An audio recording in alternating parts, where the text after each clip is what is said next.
Bismillahirrahmanirrahim. Assalamualaikum warahmatullahi wabarakatuh. Alhamdulillah, wassalatu wassalamu ala rasulillah wa ala alihi wa sahbihi wa man walah. Wa ba'd, fa ya ibadallah, usi nafsi wa iyyakum bitaqwallahi faqad fazal muttaqun, fala tamutunna illa wa antum muslimun. Faqala ta'ala, ya ayyuhalladzina amanu taqullaha haqqa tuqatih wa la tamutunna illa wa antum muslimun. Saudara-saudariku, teman-teman sekalian, alhamdulillah Allah masih berikan kesempatan pada kita untuk beraktivitas, berkumpul, bersilaturahim, dan lebih daripada itu untuk bisa menyiapkan amal-amal kebaikan kita sebelum kita kembali kepada Allah Subhanahu wa taala. Semoga hidup kita lebih baik daripada hari-hari sebelumnya, dan semoga insyaallah kalaupun kita kembali kepada Allah wafat dalam keadaan husnul khatimah insyaallah. Tentunya itu satu hal yang niscaya, ada yang hidup, ada yang meninggal, ada yang lahir, ada yang wafat. Dan saya senantiasa mengajak pada siapapun untuk kita saling mendoakan. Kalau ada yang lahir, kita doakan lahir dalam keadaan yang lancar, baik, kemudian juga berkah dan menjadi anak yang soleh di kemudian hari. Kalau ada yang wafat, kita sama-sama mendoakan dan kita sokong dengan kebaikan, semoga wafatnya juga soleh di hadapan Allah. Dan juga kita dorong anak keluarganya, kemudian juga ahli keturunan warisnya, supaya memperbanyak amal soleh. Kita ajak, diingatkan, kalau lupa diingatkan. Ayo sedekah yuk, ayo korban yuk, kan? Ayo kemudian kita beli mushaf yuk, niatkan untuk ayah yang wafat atau ibu yang wafat, itu pahalanya mengalir. Jadi jangan pelit untuk berbagi amal soleh dan mengingatkan dalam kebaikan. Karena itu di Quran itu banyak ayat-ayat untuk mengajak orang itu sama-sama beramal soleh. Banyak, ada yang kepada teman, pada saudara, bahkan ada yang pengusaha, temannya lupa berzakat. Itu boleh kata Al-Quran, ingatkan dia, kalau punya kewenangan bahkan ambil. Ya, Quran surah ke-9 ayat 103, khudz min amwalihim sadaqah. Kalau engkau sayang dengan saudaramu, ayo ingatkan dia untuk berzakat. Kalau punya kewenangan bahkan ambil, saking sayangnya supaya dia punya nilai di sisi Allah Subhanahu wa ta'ala. Nah, teman-teman sekalian, hari ini hari spesial. Karena itu saya mohon izin, karena suasananya sangat spesial, saya akan bahas sesuatu yang sangat spesial yang cuma terjadi setahun sekali. Dan kalau kita nggak bahas sekarang, kita mesti nunggu tahun depan. Itu pun kalau diizinkan kita hidup oleh Allah Subhanahu wa taala. Karena itu saya mohon izin untuk dibahas sekarang dan nanti kita atur waktu supaya bisa diskusi dan mudah-mudahan dengan itu ada banyak manfaat yang bisa kita dapati insyaallah. Baik, sekarang tanggal berapa? 3. Tanggal 2 sekarang. 2 Dzulhijjah ya, 1440 Hijrah, kemudian 3 Agustus ya, tahun 2019 Masehi. Kenapa saya tanya yang Hijriahnya? Karena 2 Dzulhijjah itu termasuk tanggal yang sangat spesial, yang langsung keistimewaannya disebutkan oleh Nabi sallallahu alaihi wasallam. Dan kalau kita beramal di situ, itu nilainya besar sekali. Dan hampir nggak bisa disamai dengan amalan lain di waktu yang lain. Ingat, termasuk Ramadan yang selama sebulan kita ibadah, mendapatkan malam Al-Qadar insyaallah, tapi itu belum mampu menandingi kemuliaan amalan khusus di bulan Dzulhijjah saja. Dan Dzulhijjah pun gak semua harinya, hanya beberapa hari saja. Nah, apa yang istimewa itu? Apa yang harus kita kerjakan di waktu itu? Ini yang coba kita turunkan, karena waktunya tinggal sedikit lagi. Kalau kehilangan momentumnya, kita tunggu tahun depan. Oke, kita mulai dengan hadis Nabi. Keterangannya kita keluarkan di riwayat Al-Bukhari nomor hadis 518. Ya, saya kalau ada Al-Qur'annya saya turunkan ayatnya, kalau ada hadis saya dahulukan hadisnya. Jadi argumentasi kita bisa lebih kuat insyaallah. Ya, ini mengacu pada keterangan Nabi di Al-Bukhari juga, dari Imam Al-Bukhari menerima dari seorang bernama Hajjaj bin Minhal. Karena Al-Bukhari enggak ketemu Nabi. Beliau wafat tahun 261 Hijrah. Ya, Al-Bukhari menerima dari Hajjaj bin Minhal, Hajjaj bin Minhal menerima dari Syu'bah, Syu'bah menerima dari Alqamah bin Marfad, Alqamah bin Marfad menerima dari Sa'ad bin Ubaidah, Sa'ad bin Ubaidah menerima dari Abi Abdurrahman As-Sulami, Abu Abdurrahman As-Sulami menerima dari Uthman bin Affan dan Ali bin Abi Thalib radhiyallahu taala anhu, mereka yang berjumpa dengan Nabi sallallahu alaihi wasallam. Di urutan ini sampai ke Nabi. Nabi katakan, khairukum man ta'allamal Qur'ana wa 'allamah. Ya, yang terbaik di antara kalian adalah orang yang mau belajar Al-Quran dan mengamalkannya. Jadi kalau kita keluarkan isi Quran, itu akan membuat kita lebih baik. Ya, makanya Quran turun di masa jahiliyah, merubah orang jahiliyah jadi khair ummah, orang baik. Tadinya preman, ya dia orang yang tawadhu. Tadinya orang yang kasar jadi lembut. Ya. Tadinya orang yang pelit jadi pemberi, bayangkan. profesionalisme tindak kriminal, itu orang jahiliyah paling sempurna. Jadi kalau mau nyari pencuri, orang jahiliyah itu sangat profesional di bidang pencurian. Kalau penipu ada di bidangnya semua, mereka profesinya itu buruk semua. Tapi begitu turun Al-Quran berubah. Nah, maka kata Nabi, kalau kita ingin jadi baik, ambil spirit Quran, terapkan dalam hidup. Jadi kalau ada yang belajar Al-Quran, diisi detailnya dari Nabi, tidak menjadi lebih baik, berarti ada yang salah dengan cara belajarnya. Oke, sekarang keterangan dari Al-Quran diterangkan oleh Nabi di Al-Bukhari nomor hadis 518. Dari sekian yang bisa membuat kita baik itu, perhatikan keterangan berikut. Saya agak cepat sedikit, saya bacakan hadisnya. Teman-teman, hadis ini disampaikan oleh seorang sahabat muda, junior. Hadis sahabat Nabi ini kurang lebih ada 12.000 jumlahnya. Dari 12.000 ini ada yang junior. Jadi ada yang sifatnya junior. Oke, ada yang pemuda nanti, ada yang levelnya junior. Tapi nggak ada yang jadi cowboy. Oke, ini ada yang muda. Kemudian ada yang senior. Ya. Saya pernah dengar ada cowboy junior. Oke, misal yang junior kita lihat ada yang namanya Abdullah.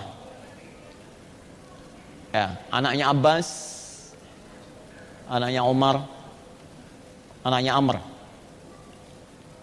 Ini Abdullah, namanya Abdullah tapi ayahnya beda gitu ya. Ada Abdullah anaknya Abbas, anak Umar, anak Amr. Yang muda, tokoh pemuda ada Ali, anaknya Abu Talib, dikenal dengan Ali bin Abi Talib. Yang senior itu paling banyak, ada Abu Bakar, ya, As-Siddiq, ada kemudian Umar, Uthman, dan seterusnya, ya. Ada Ubay bin Ka'ab dan seterusnya. Ya, saya mau mulai dari sini sebentar. Ya, ini untuk memetakan bahwa begini. Saya ingin tunjukkan kalau teman-teman tuh banyak belajar hadis, umumnya langsung kepada redaksinya gitu. Ya, pada matannya, substansinya. Innamal a'malu binniyat. Kalau beramal harus mengacu pada niatnya. Nah, itu gak pernah digali siapa yang riwayatkan itu. Sehingga inspirasi dari orang itu tidak bisa kita ikuti. Padahal kehidupan Nabi itu nilainya miniatur kehidupan manusia di bumi. Di semua aktivitas yang kita kerjakan itu, miniasinya dalam bentuk miniatur, itu zaman Nabi ada. Pedagang zaman Nabi ada.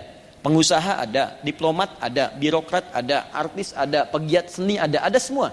Dan dibimbing oleh Nabi dan sukses di semua bidangnya. Nah, yang paling dahsyat adalah di balik kesuksesan mereka seorang pengusaha, seorang pebisnis, ada diplomat, birokrat dan sebagainya, itu masih punya kesempatan bisa mengatur waktu untuk belajar dengan Nabi. Ikut ta'lim. Di antaranya Abbas. Abbas ini paman Nabi, beda usianya 3 tahun dengan Nabi. Punya anak laki-laki yang populer 2 orang. Satu namanya Fudail, yang paling dewasa. Si bungsu namanya Abdullah. Anak laki-laki, karena anak laki-laki bahasa Arab disebut dengan Ibnun. Ibnun. Untuk menyingkat, buang alifnya. Pindahkan harokat alif ke ba. Ibnun kasrah i, ibnun, buang kasrahnya, buang sukunnya di sini, pindahkan kasrah ke sini. Jadi bin. Bin itu anak laki-laki. Jelas ya? Ibnatun, anak perempuan. Buang alifnya jadi bintun. Binti, anak perempuan. Aisyah binti Abu Bakar. Aisyah anak perempuannya Abu Bakar. Isa, Ustadz kenapa Isa ke Maryam binnya? Itu nggak salah. Isa bin Maryam. Isa anak laki-lakinya Maryam. Karena Maryam nggak punya anak perempuan. Ya kan? Kenapa ke ibu kemudian? Ya karena memang tidak ada bapaknya. Jelas ya? Oke, kembali ke sini. Ini Abbas ini pengusaha. Oke, beliau pedagang, aktivitasnya banyak, paman Nabi. Yang paling dahsyat di balik usahanya itu masih punya prinsip untuk akhirat yang sangat kuat. Mesti ada waktu untuk belajar. Di setiap pekan tuh datang ke Nabi, ada luang datang ke Nabi, belajar sampai hafal 200 hadis. Udah bayangkan, paman Nabi dekat dengan Nabi, keluarga Nabi dijamin masuk surga, sukses usahanya, pebisnis yang kaya, masih punya waktu belajar, hafal hadis 200.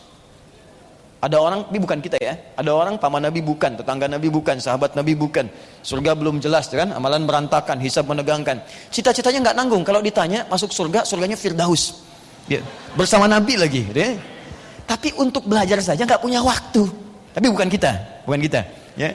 Nah ini saya kira penting untuk kita renungkan kembali. Nah dia visinya tinggi. Boleh jadi saya pedagang nggak apa-apa, tapi anak saya mesti hafal Quran. Saya nggak hafal hadis, nggak apa-apa. Tapi anak saya, dia mesti dapat. Akhirnya beliau investasikan anak yang paling kecil, yang bungsu, untuk belajar di majlis Nabi. Jadi setiap datang dibawa. Dan muncul kerinduan, bapaknya berangkat, dia pengen ke taklim, datang. Sampai Nabi wafat, usianya masih sekitaran 13-14 tahun. Ada yang menyebut 15 tahun. Bapaknya hafal 200 hadis, maaf, anaknya hafal 2000 hadis. Tuh, 10 kali lipat.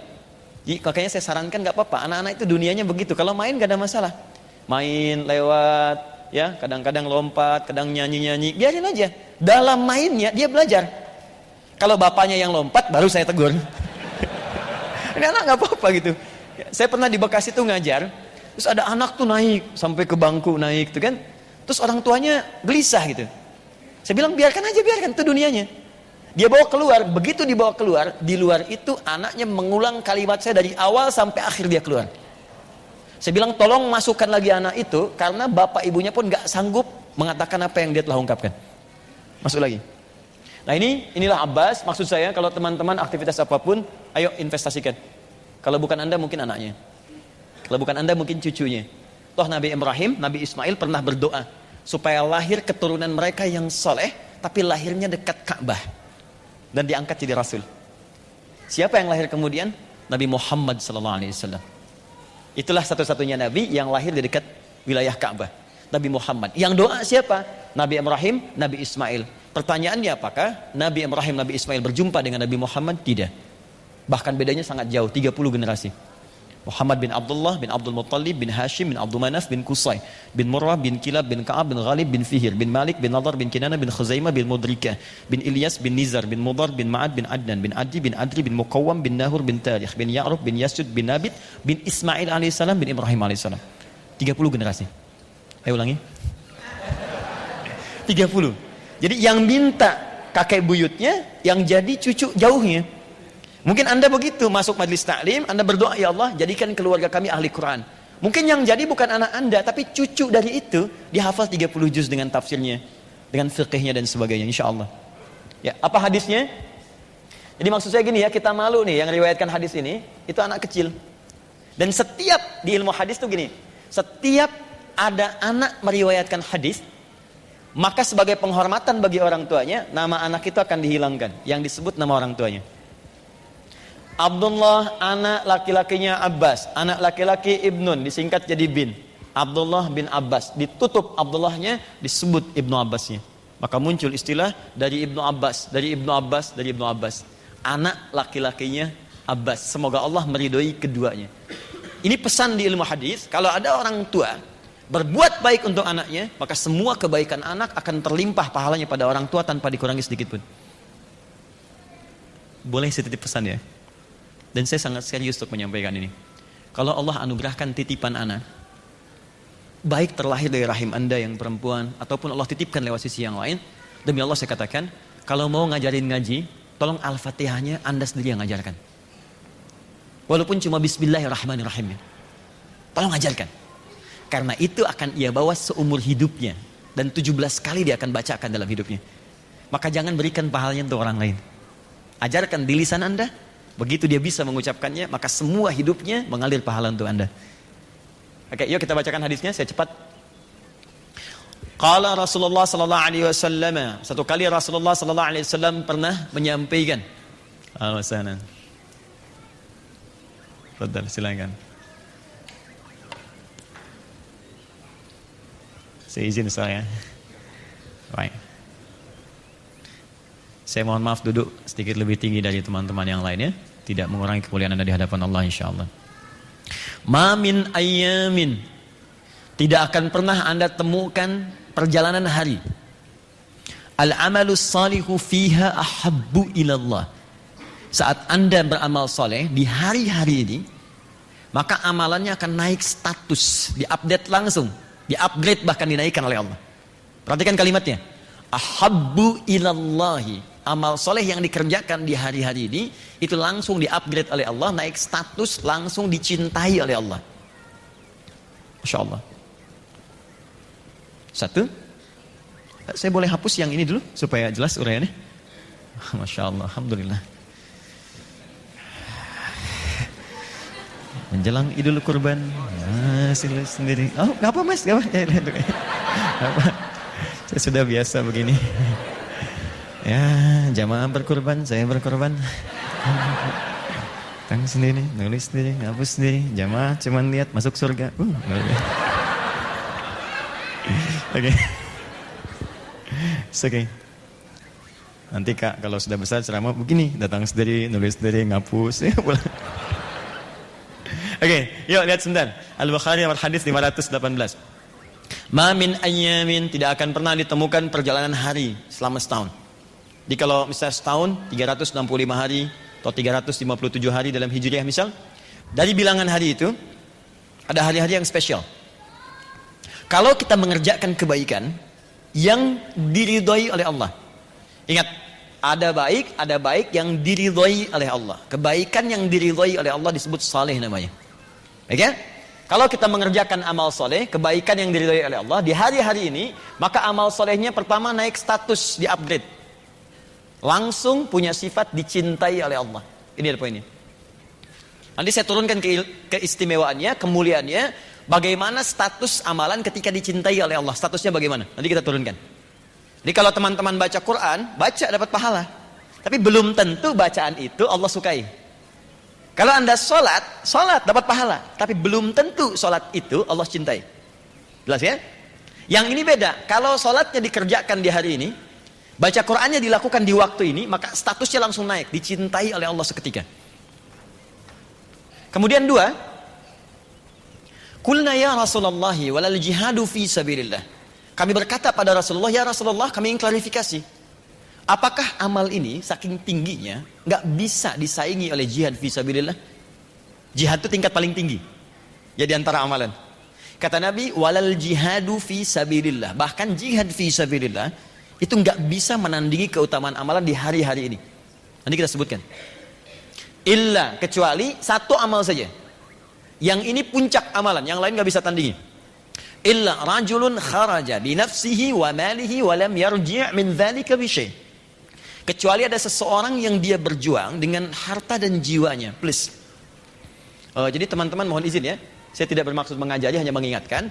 Amal itu dibagi tiga. Di amalan dengan fisik, ya tubuh, yang tidak menggunakan harta. Contoh sholat. Makanya sholat gak ada orang sholat bayar kan? Saya mohon izin Pak, mau sholat di Masjid Bintaro, Masjid Raya Bintaro. Oh sholat apa? Sholat duha. Mau berapa rakaat? Ngambil yang 8. Baik, setiap rakaatnya 50.000. Gak ada. Dia orang sholat ya sholat, fisik dia, fisikal. Ada ibadah yang kedua, itu ibadah harta saja. Gak pakai fisik. Ya, nggak ada keterlibatan fisik di situ, kecuali sedikit saja. Harta. Contoh zakat, infak, ya, itu amalan harta. Jadi kalau teman-teman sedang seperti ini, ada kotak, saya kan, lewat, nah, itu bukan mobil-mobilan, kotak infak. Ya, nah, kalau Anda ingin beramal, Anda masukkan silakan. Ya, makanya dituliskan di situ kotak infak isi geser, itu. Ini cuma digeser. Kalau ada silakan. Nah, ada yang ketiga, perhatikan baik-baik. Ada amalan yang menggabungkan antara fisik dengan harta. Saya mau kasih ilustrasi ya, mohon izin sekali. Ibadah fisik saja itu pahalanya tinggi. Pahalanya tinggi. Sholat misal. Sholat itu kalau sendirian dikerjakan, bukan di masjid, tidak berjamaah. Paling minimal 10 pahalanya. Paling minimal. Tahu dari mana Ustaz? Quran surah ke-6 ayat 160. Kita perbandingan sedikit. Quran surah 6 Al-An'am ayat 160. Man jaa bil hasanati, siapa yang mampu mengerjakan satu kebaikan yang bernilai pahala. Teman-teman ingat baik-baik, hasanah itu artinya kebaikan yang punya nilai pahala. Di saat dikerjakan, maka pahala dituliskan, itu hasanah namanya. Nanti di akhirat, hasil pahala itu dikalkulasi, diwujudkan dalam bentuk hadiah pemberian, surga itu. Makanya kita minta di dunia itu setiap perbuatan harus jadi pahala, harus jadi hasanah. Makan jadi hasanah, minum jadi hasanah, sholat jadi hasanah. Makanya kita sering berdoa kepada Allah, dunia semua perbuatan jadi hasanah, di akhirat hasanah diberikan kepada kita nilainya. Maka turunlah Quran surah kedua Al-Baqarah ayat 201, paling kanan sebelah bawah di mushaf, untuk menyampaikan berita itu. Wa minhum may yaqulu rabbana atina fid dunya hasanah wa fil akhirati hasanah. Jadi di dunia dapat hasanah, di akhirat diberikan nilainya. Kalau orang sudah punya banyak koleksi pahala, maka dia akan terbebas dari neraka. Terbebas dari neraka. Makanya ayatnya diteruskan, waqina adzabannar. Nah, salat itu termasuk perbuatan hasanah. Saat dikerjakan ada pahala. Karena itu salat disebut dengan hasanah. Quran surah ke-11 ayat 114. Aqimis salata tarafain nahar wa zulafan minal lail innal hasanati yudhibnas sayyi'at. Ya kata Allah, tunaikan salat dengan benar dari mulai dua sisi siang, subuh sampai dengan ke asar. Kemudian sampai ke malam, ke maghrib teruskan ke isya. Innal hasanat. Salat itu, semua salat yang dikerjakan bentuknya jamaah, itu dia hasanat. Jadi punya nilai pahala. Saat dikerjakan dapat pahala. Berapa pahalanya? Mohon izin, ketika Anda mulai takbir selesai salam, kalau sendirian, tidak berjamaah, dan bukan di masjid, 10 nilainya. Dari mana taunya? Kembali ke Quran surah ke-6 ayat 160. Man jaa bil hasanati. Siapa yang mengerjakan satu perbuatan hasanah, maka poinnya falahu asyru amsalihha, 10 poinnya. Nah, poin 10 itu jangan dihitung 1, 2, 3, 4, tidak. Poin 10 itu, 1 keduanya bisa 500 tahun. 2 ketiga bisa 500 tahun. Dan nanti saat akan wafat dalam sakarat ditampakkan. Makanya banyak orang menyesal.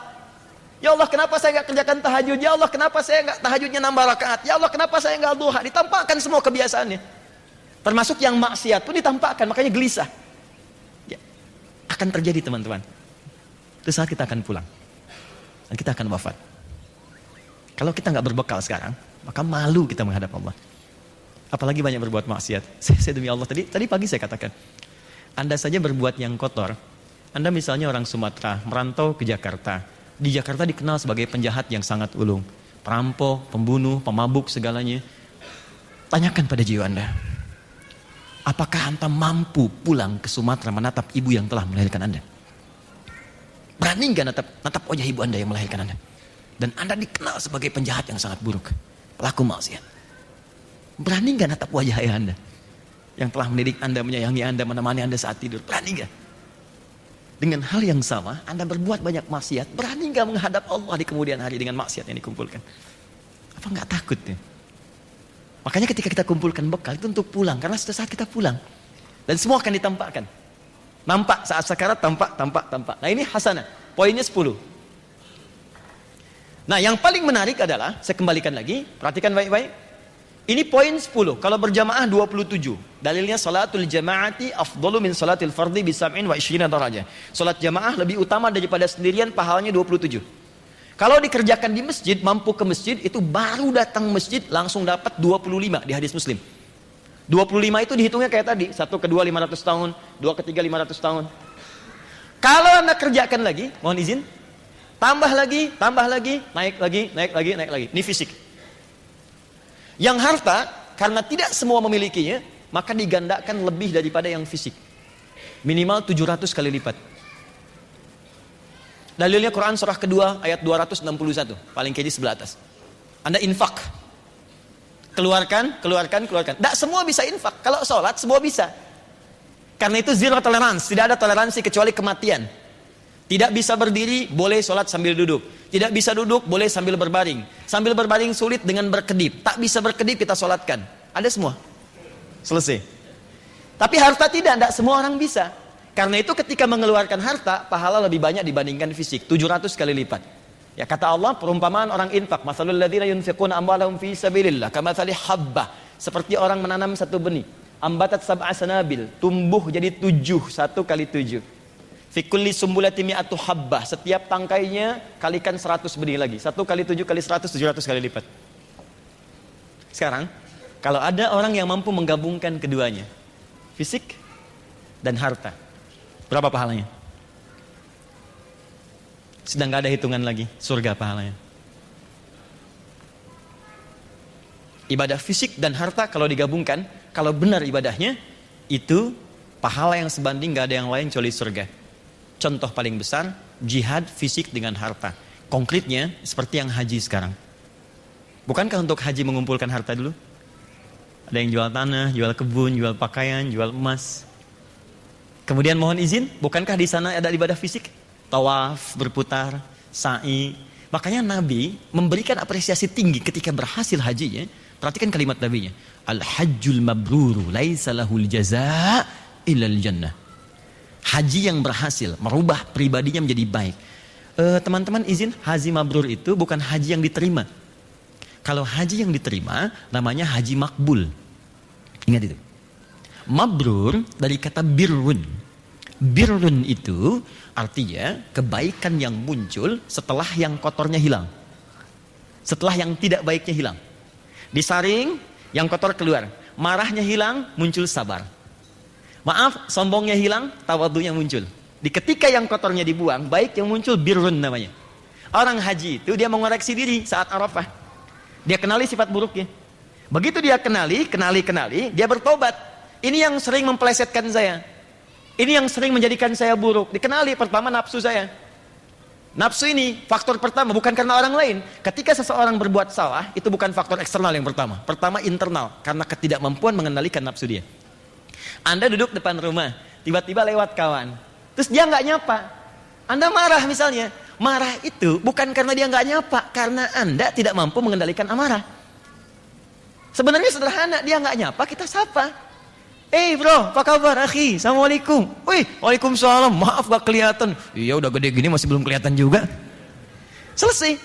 Tapi karena nggak mampu mengendalikan amarah, marah. Nah, faktor terbesar dalam nafsu yang tidak bisa dikendalikan, sulit, itu disebut dengan aqabah namanya. Aqabah.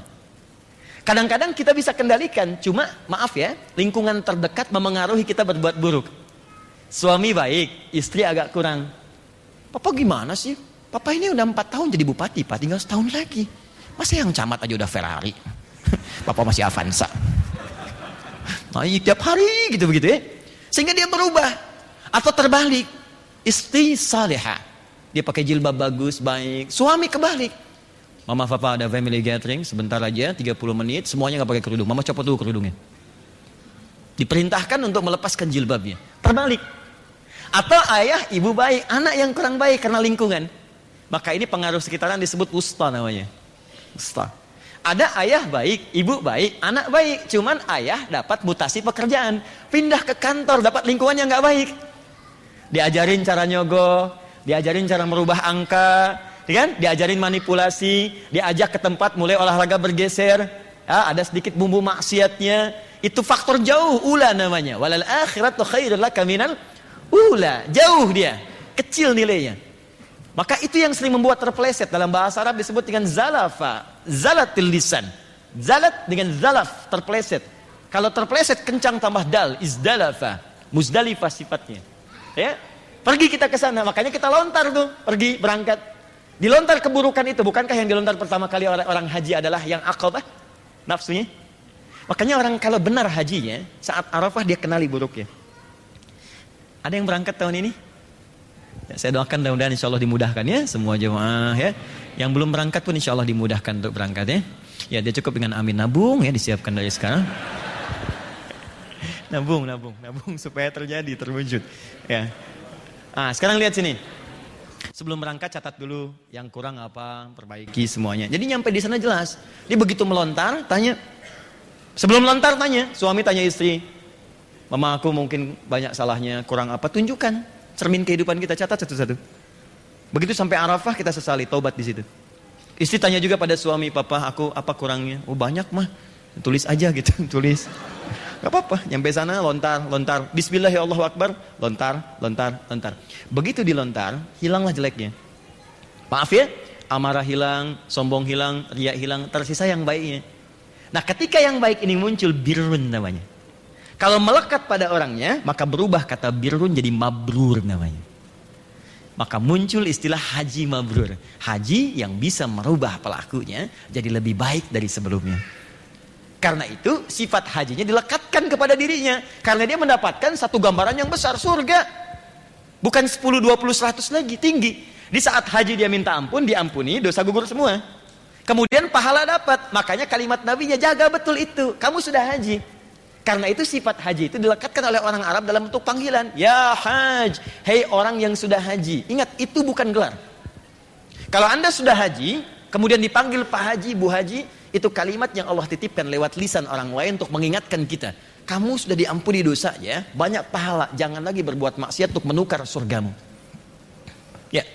Ingat baik-baik. Jangan kita kemudian jadikan sebagai gelar, karena ibadah nggak ada gelarnya. Silahkan cek, kalau ada gelar di ibadah, tentu di Islam akan banyak gelar. Gelar tanpa wisuda. Adi Hidayat SHI, Sholat Haji Infak. Nggak ada. Jadi kalau dipanggil haji, artinya, Pak, Anda sudah haji ya, jangan maksiat lagi. Ya, jadi jangan terlampau langsung merubah penampilan, langsung bikin status, alhamdulillah selama ini mimpi saya tercapai jadi haji. Mas Dimas, lewat aja. Pak Haji Dimas, assalamualaikum. Hati-hati. Jelas ya? Oke, kembali sini. Ada yang senilai dengan itu. Apa yang senilai dengan itu? Dia tidak haji karena tidak ada kesempatan berangkat, dan dia tidak mengerjakan yang lain, tapi dia punya momentum untuk mengerjakan satu ibadah di waktu yang sangat sempurna. Apa itu waktunya? Min hadhil ayyamil ashri, yaitu 10 hari pertama di bulan Dzulhijjah. 10 hari pertama di bulan Dzulhijjah. Oh, saya tidak main-main dengan kalimat ini kalimat Nabi. Perhatikan kalimatnya. Ya'ni min hadhil ayyamil ashri. Yang saya maksud kata Nabi, 10 hari pertama di awal Dzulhijjah. Jadi kalau teman-teman melakukan amalan di awal pertama bulan Dzulhijjah, 1 sampai dengan 10, itu pahalanya, perhatikan baik-baik. Pertama, amalan akan di-upgrade langsung oleh Allah menjadi amalan yang dicintai oleh Allah. Kedua, nilainya senilai dengan jihad fi sabilillah. Yang kalau saat amalan itu dikerjakan Anda wafat, statusnya mujahid dan syahid. Syahid. Kalau Adi Hidayat yang menyampaikan, Anda boleh tinggalkan. Tapi kalau Nabi yang janjikan, apakah ada sifat dusta pada diri Nabi? Sedangkan beliau al-amin yang sangat dipercaya. Jelas ya? Saya ulangi, ini tidak main-main. Amalan dicintai oleh Allah dan status amalnya naik menjadi jihad, senilai dengan jihad. Kalau wafat mengerjakannya syahid. Anda baca Quran di luar 10 hari ini, pahalanya 10 setiap huruf. Tapi kalau masuk di waktu ini, Anda baca langsung naik status, dicintai oleh Allah dan sedang senilai dengan jihad. Setiap hurufnya jihad, setiap hurufnya jihad. Wafat sedang baca Al-Quran, seketika syahid fi sabilillah. Kapan waktunya? 10 hari pertama di bulan Dzulhijjah. Kita sudah kehilangan hari pertama, kemarin Jumat. Hilang satu kesempatan. Sekarang hari Sabtu, hari yang kedua. Kita punya kurang lebih 7-8 hari ke depan untuk memaksimalkan ini. Sekarang pertanyaannya, amal apa yang penting dikerjakan di sisa waktu ini sehingga status kita bisa dinaikkan dengan 2 hal yang paling utama yang dimaksudkan. Ini mukaddimah yang saya sampaikan. Sekarang kita masuk kepada inti bahasannya. Jelas sampai di sini? Baik. Nanti kita bagi waktu untuk diskusi ya. Bismillah. Amalan apa yang dikerjakan di awal bulan Dzulhijjah sehingga mendapatkan 2 keutamaan. 1 dicintai oleh Allah, yang kedua amalan itu naik status menjadi amalan senilai dengan jihad fi sabilillah. Teman-teman tolong buka dulu Quran surah ketiga Ali Imran ayat 31. Saya akan mulai pada bagian yang pertama dulu. Quran surah ketiga ayat 31, paling kiri sebelah atas di mushaf. Ada ayatnya, qul in kuntum tuhibbunallaha fattabi'uni yuhibbukumullahu wa yaghfir lakum dzunubakum. Ada ayatnya? Oke. Sekarang fokus, lihat baik-baik.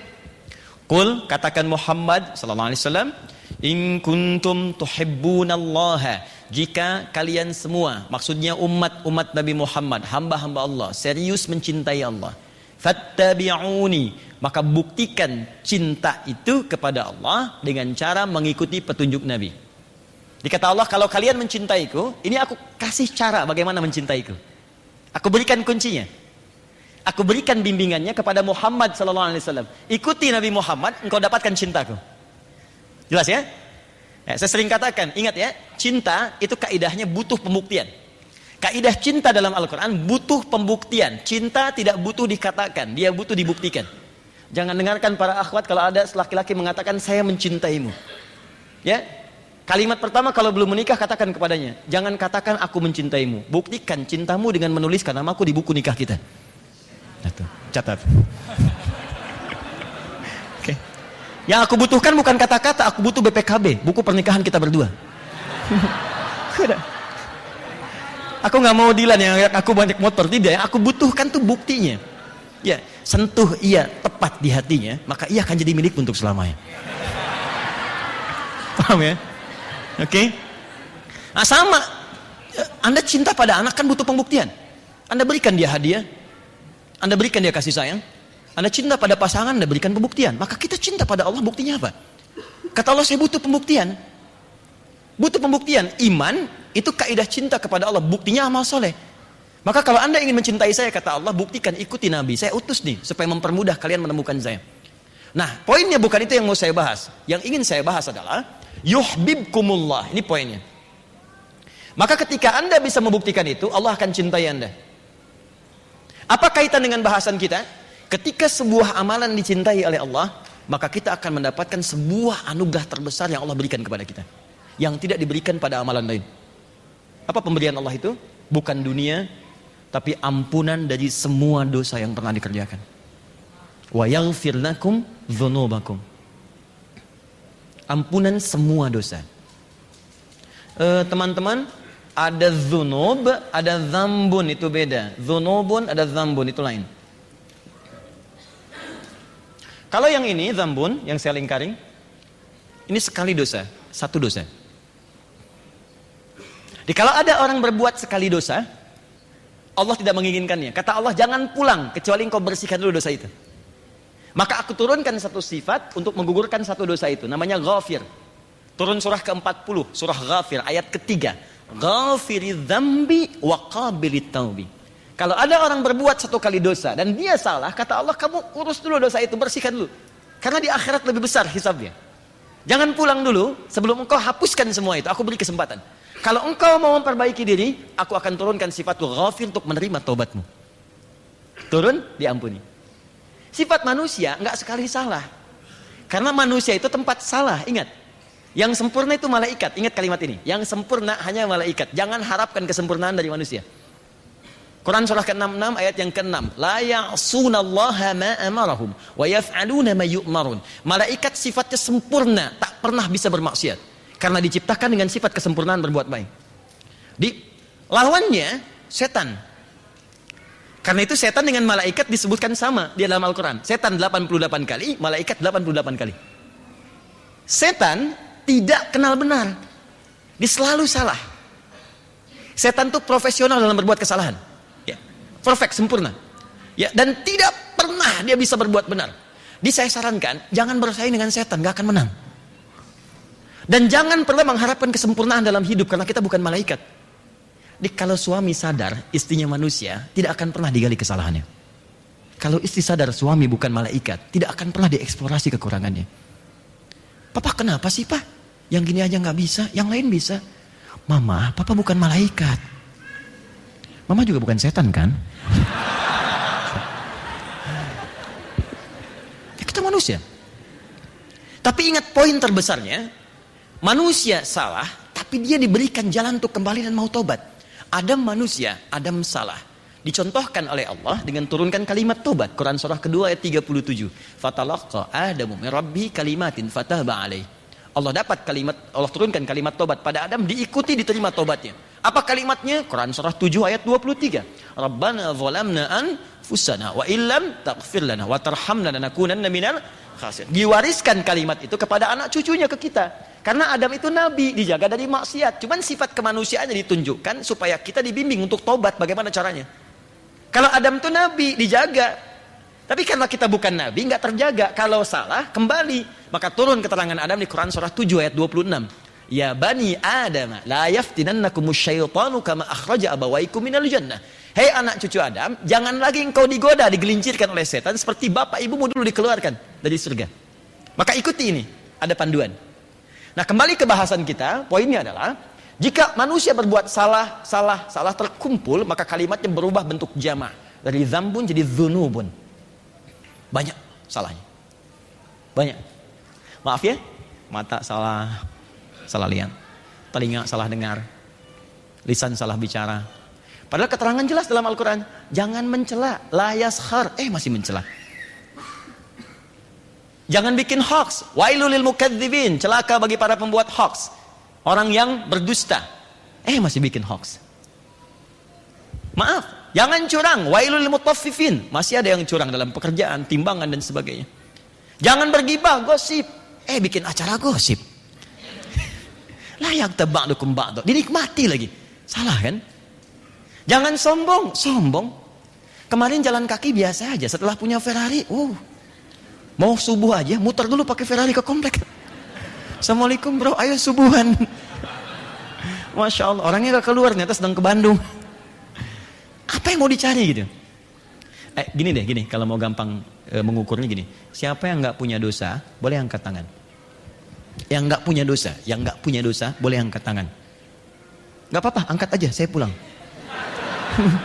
Anda lebih layak untuk ceramah. Oke, yang dosanya sedikit boleh angkat tangan, sedikit. Oke. Yang agak banyak kan? Baik. Yang banyak? Masya Allah ya, baik ya. Baik ya. Alhamdulillah. Baik. Yang ingin masuk surga boleh angkat tangan? Masya Allah, luar biasa. Surga Firdaus? Dengan Nabi lagi. Ya itu selalu muncul keanehan seperti biasa. Banyak dosa, melimpah luar biasa, cita-cita surga paling tinggi dengan Nabi gitu loh. Itulah luar biasa. Top lah pokoknya. Sekarang kita pengen dapatkan itu, gimana caranya? Itu nggak mudah. Mata hari ini aja udah salah lihat berapa kali mata? Salah nonton, ya, salah lihat di WhatsApp, media sosial dan sebagainya. Lisan berapa kali salah? Berpikir kita sudah salah. Mau kesini terhambat sedikit di jalan, pikiran kita udah nggak bagus sama lampu, kan? Pada lampu apa salahnya? Ya, sama jalan, sama macet, sampai bikin status macet nih. Emang disolusikan nggak? Ini caranya gini. Ini caranya kalau mau gampang, lakukan amalan yang dicintai oleh Allah. Maka seketika ini digugurkan. Dosa mata hilang, dosa telinga sampai ke ujung kaki. Maka bagaimana cara mengerjakannya? Lihat rumus nabinya.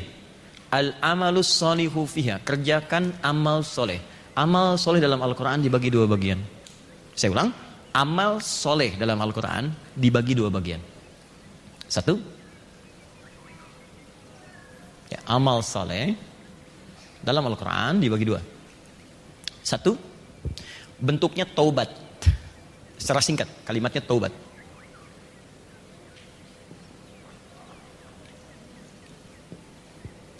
Bagi yang pernah berbuat salah, jadi merasa salah, terus kita tinggalkan kesalahan itu, kita taubat. Ya, dalilnya Quran surah keempat An-Nisa ayat 17 ya, sampai 18. Innamat taubatu 'ala Allahi lilladzina ya'maluna su'an bijahalatin thumma yatubuna min qarib. Pelan-pelan. Quran surah keempat ayat ke-17 sampai 18. Fokus. Di amalan pertama apa? Taubat. Jadi mohon izin ya, maaf sekali, mumpung masih di awal-awal ini, masih ada 7 hari ke depan. Yuk kita isi, katanya mau ke surga. Saya tuh gini ya, kadang kalau malam pulang, suka ngelihat gitu, kadang pulang tengah malam jam 12, jam 1, kadang-kadang menjelang fajar, saya lihat anak saya tertidur gitu. Dari yang paling besar sampai yang paling kecil, saya suka pandang dulu wajahnya. Saya lihat istri saya.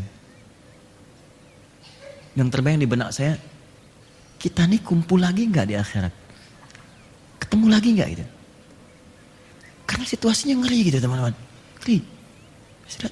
Ada anak-anak lucu, kita sayangi, jalan, mereka ketawa, kita bahagia gitu. Tapi kan kita nggak bisa bela dia di hadapan Allah. Kecuali kita siapkan sekarang.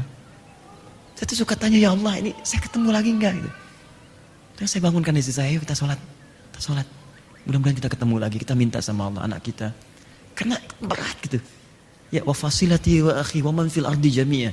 Anak ninggalkan ibu, ya ibu ninggalkan ayah. Jadi sekarang gambarkan gini ya, terjadi kebakaran di gedung ini. Anak kita tertinggal, dia teriak. Kan kita tuh histeris kan? Anak saya. Nanti di akhirat ada anak yang akan memanggil ibunya, "Mama tolong saya. Mama tolong saya. Ayah tolong saya." Dan anak enggak bisa berbuat apa-apa gitu. Apa yang Anda bisa lakukan? Dan situasi itu kita sadari betul. Tapi kita nggak berbuat apa-apa saat di dunia. Apa yang mau Anda lakukan? Mesti ada satu episode dalam hidup kita itu kita duduk dan berpikir bahwa kita akan wafat, kita pulang. Kita perbaiki. Nah, cara memperbaikinya dengan taubat ini. Duduklah. Satu keluarga duduk. Ya, koreksi diri. Yang di haji, dia wukuf di Arafah. Puncaknya yang di kita, itu puasa. Persis di waktu yang sama. Sana tanggal 9 wukuf, di sini tanggal 9 puasa. Dengan nama yang sama. Hadisnya sahih, saya bacakan hadisnya. Perhatikan kalimat hadisnya. Siyamu yaumi arafata anni ahtasibu ala Allah an yukaffira as-sanati allati qablahu wa sanati allati ba'dahu. Puasa di waktu yang bersamaan dengan wukuf orang yang di Arafah, momentumnya maksudnya. Ya, jadi waktunya tanggal 9 ditunjukkan dengan kata yaum. Yang dikerjakan di tanggal 9 itu seperti orang wukuf. Jadi bedanya puasa Arafah dengan puasa biasa, bukan sekedar nahan lapar dan haus. Mohon izin ya, bukan sekedar menahan lapar dan haus. Kalau sekedar menahan lapar dan haus, Anda nggak usah nunggu Arafah. Senin puasa, Kamis puasa, Ayyamul Bid puasa. Maaf, puasa Daud silahkan, tapi Arafah tidak. Saya tuliskan kalimat hadisnya dalam bahasa Arab. Lihat sini, saya ajarkan ilmunya sedikit. Mohon izin untuk mengingatkan saja. Yaum Siyam Yaum Arafah. Yaum menunjuk kepada waktu, zaraf sifatnya zaraf zamani, mudhaf kepada Arafah, mudhaf ilaih, kepada hal, situasi. Dalam bahasa Arab, mudhaf dengan mudhaf ilaih kalau bersatu maka sifatnya nggak bisa dipisahkan. Paham? Tidak. Saya jelaskan dulu, memang tidak akan paham kan? Saya kasih istilah bahasa Arab. Mudhaf, sesuatu yang disandarkan. Mudhaf ilaih, yang jadi sandaran. Antara yang disandarkan dengan yang jadi sandaran gak bisa dipisahkan. Contoh, qalam Adi Hidayat. Ini spidolnya Adi Hidayat. Qalam mudhaf ilaih Adi Hidayat. Disatukan. Maka saya dengan spidol ini gak bisa dipisahkan. Ya, misal, saya akan pergi, spidolnya tertinggal. Begitu saya pergi, orang akan mengatakan, Ustadz, itu spidolnya ketinggalan. Karena dia melekat dengan saya. Baik, sama persis. Ketika spidolnya diambil orang, ditanya, itu spidol siapa? Itu spidolnya Ustadz Adi Hidayat. Melekat dengan saya. Yaum melekat dengan Arafah. Yaum menunjuk kepada waktu tanggal 9-nya. Di saat tanggal 9, yang di sana wukuf, di sini puasa. Tapi saat Anda puasa, kerjakan seperti orang wukuf. Apa sifatnya? Arafah. Arafah artinya kenal. Kalau ditambah tak, itu sifat. Bisa baik, bisa yang kurang baik. Ada dua riwayat dinamakan dengan Arafah. Pertama tentang manasik pada Nabi Ibrahim ketika diajarkan malaikat Jibril. Setelah selesai, Ibrahim alaihissalam mengatakan Araftul an, sekarang saya tahu. Yang kedua, sifat muhasabah, kisah Nabi Adam alaihissalam. Ketika Adam alaihissalam dengan sifat kemanusiaannya berbuat salah dengan istrinya Sayyidah Hawa, kemudian turun dari surga ke bumi, Quran surah 2 ayat 38. Adam konon dalam sejarah diturun di wilayah Asia Selatan India. Hawa di wilayah yang sekarang disebut dengan Jeddah. Jeddah nenek. Kalau teman-teman haji atau umrah nanti ke Jeddah, di sisi Laut Merah, lurus dikit, perempatan pertama sebelah kiri itu ada sepeda ontel agak besar. Kemudian lurus lagi, sebelah perempatan kanan, kiri lurus, sebelah kanannya persis nyebrang dikit, itu ada bangunan batu bata yang tidak sempurna, warnanya coklat marun, merah marun. Itu di situ tulisannya Makbarah Sayyidah Hawa, kuburannya Sayyidah Hawa. Baik ya, kata sejarawan bukan kuburan, tapi itu Hawa pertama diturunkan di situ. Jadi Hawa turun di Jeddah, Adam turunnya di India, kedua berkelana mencari. Sampai satu titik setelah berpetualang itu, dari jauh ternampak seperti kelihatan. Ini saya kayaknya kenal nih, kalau bahasa kita. Yang kata Hawa, iya kayaknya saya tahu nih. Ya pantas tahu karena di bumi cuma ada 2 orang pada saat itu, nggak ada yang lain. Adam dengan Hawa, yang lain belum ada. Belum ada Tengku Wisnu, belum ada Syirin, ada Adam dengan Hawa. Baik, diturun tuh. Ya, begitu kelihatan, merapat keduanya. Datang, naik ke bukit. Dalam bahasa Arab sebut jabal. Begitu nampak, maka keluarlah puncak sayang yang dalam itu. Rasa kasih, perhatian yang sangat dalam bahasa Arab disebut dengan rahmah namanya.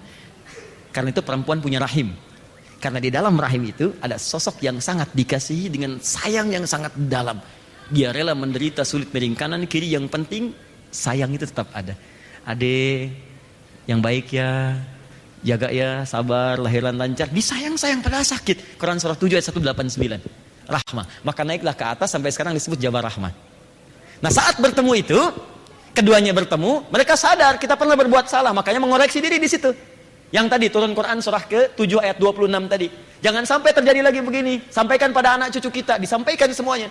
Maka disebutlah tempat itu mengenal, disebut dengan Arafah. Kenal sifat kekurangan atau kelebihan, tambah tak di ujungnya Arafah. Kalau banyak yang dikenal, tambah alif dan ta. Arafat. Mana yang kedua? Ketika kenal kekurangan, maka kita akan mengenal Allah untuk bertaubat. Ma'rifatullah. Kenal diri kita, ma'rifatul insan. Nah, ini turunan katanya demikian. Maka setelah selesai itu, muncullah kalimat tadi. Nah, saat puasa tanggal 9 Dzulhijjah, kalimat itu dimunculkan, siyam yaum Arafah. Jadi kalau puasa di hari Arafah, jangan sekedar tahan lapar dan haus. Kalau cuma begini, di waktu lain pun sama. Kata Nabi, puasalah Anda sambil melakukan amalan orang wukuf di Arafah, yaitu introspeksi diri. Nanti tanggal 9 ya, mohon izin ya. Begitu Anda puasa, coba yang pernah kerja, berangkat, sambil berangkat, coba dicek. Barangkali Anda pernah melalui satu jalan, pernah maksiat di situ. Pernah duduk di meja sendirian di kantor, pernah berbuat salah. Ada kisah nyata, ini nyata, bukan rekayasa, ini kisah nyata. Ada seorang alim, syekh, sangat soleh. Dia punya murid-murid, punya santri. Sedang jalan, akan mengajar. Tiba-tiba di perjalanan dia jatuh pingsan. Muridnya kaget. Karena nggak pernah syekh itu pingsan di jalan. Begitu pingsan, ditunggu, kemudian bangun, saat bangun ditanya, Syekh, 5 ummi adik, kenapa Anda bisa pingsan begini? Perhatikan jawabannya. Wallahi laqad tadzakartu bi anni 'asiyan huna. Saya pernah ingat ketika lewat sini, saya pernah bermaksiat di sini, saya ingat. Saya takut ketika lewat sini, ingat kejadian itu, takut belum diampuni oleh Allah. Karena ketika seseorang itu bermaksiat di satu tempat, lisannya akan dikunci, tempat itu yang bicara. Awas, hati-hati ya. Kita hafal ayatnya. Idza zulzilatil ardu zil. Jika bumi sudah digoncang dengan sekuat-kuatnya. Teman-teman, kalau kalimat zilzal disebutkan sekali, idza zulzilatil ardu, itu artinya yang bangunan tinggi runtuh ke bawah. Tapi kalau disebutkan 2 kali, baik dengan kata bendanya noun atau kata kerjanya verb fi'il, itu artinya yang di bawah naik ke atas semua. Perhatikan, kata Allah, nanti akan tiba waktu saya hadirkan gempa, bukan sekedar menghancurkan yang tinggi turun ke bawah. Kalau semua orang sudah abai dengan yang tinggi itu hancur ke bawah, saya akan datangkan yang bawah naik semua ke atas. Enggak, dikasih gempa 7,4 aja, udah lari semua keluar.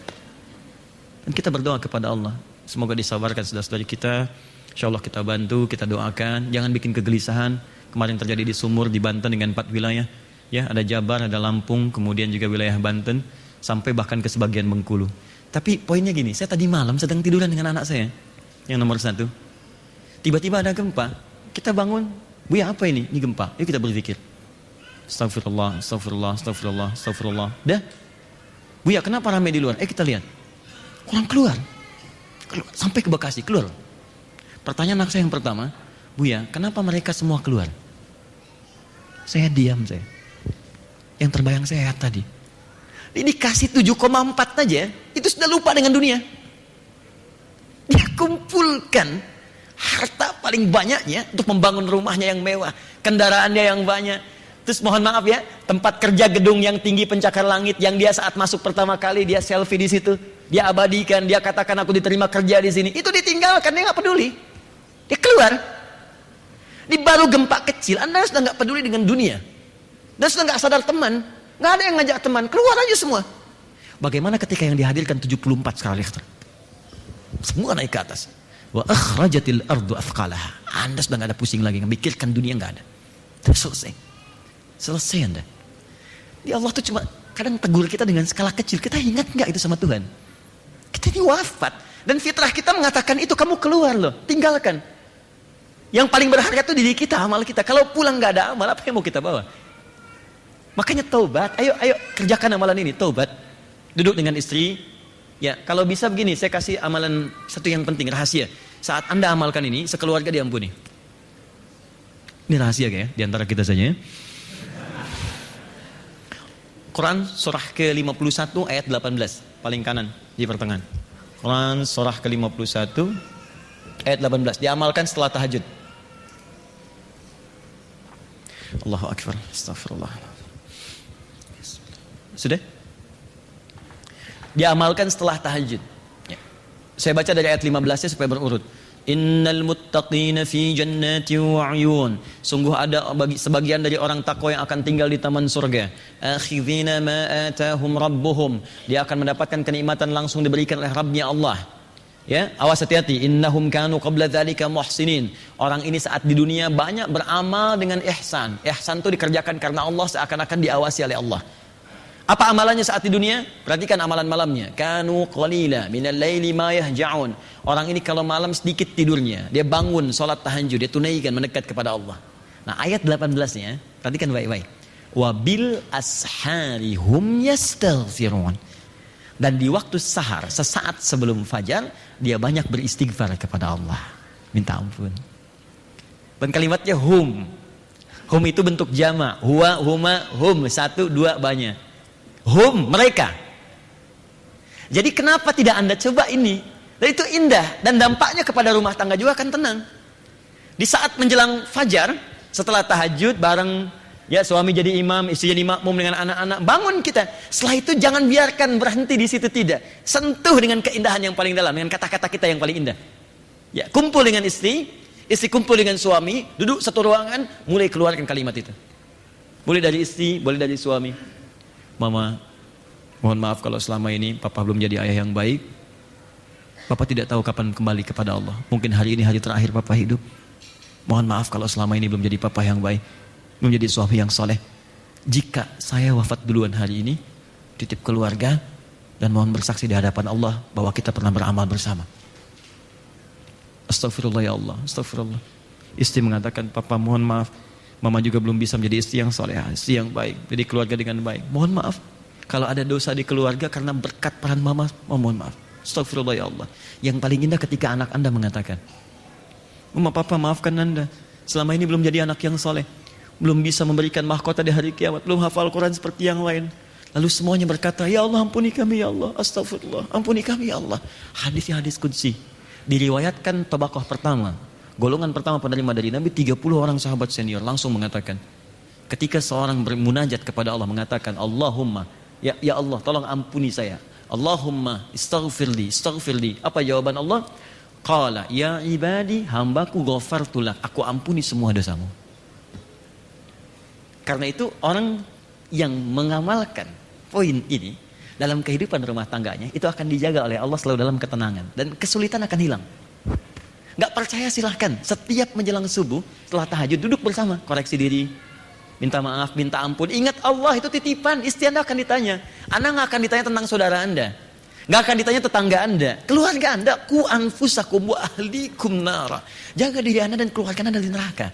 Jaga, itu yang dijaga. Demi Allah saya katakan, kalau ya Allah, cobalah sekali aja, cobalah malam ini tahajud, ajak suami, ajak istri. Setelah itu rasakan kenikmatannya. Di begitu selesai tahajud, berdoa bersama, istighfar, minta ampun. Begitu air mata mengalir, seakan-akan masalah sudah hilang dan ringan hidupnya. Demi Allah saya katakan ringan. Dan Allah akan jadikan hidup kita itu tenang, enak gitu. Dan dosa nggak ada, hidupnya ringan dan damai. Silahkan coba, rasakan bedanya, bedakan rasanya, dan pasti akan terasa bedanya. Lain. Lain satu ya. Tolong tanyakan pada ibu. Yang perlu dihapus. Khair insyaallah. Ini belum ada yang perlu dihapus dan. Ya, masih saya terangkan. Siap. Boleh di sini. Jazakallah khair. Saya kasih tahu tempatnya. Saya tunjukkan yang ini Ustaz, ininya. Ustaz, kalau mau ngapus pakai yang ini.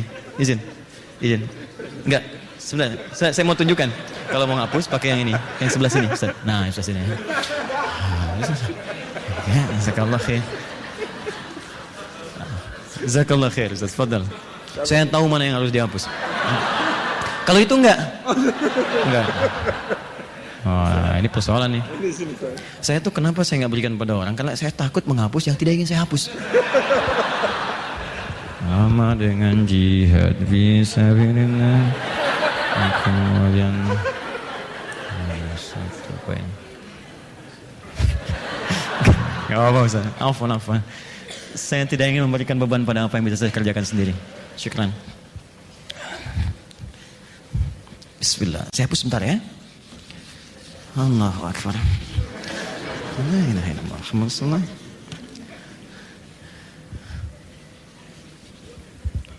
Saya sisakan sedikit bantu. Boleh.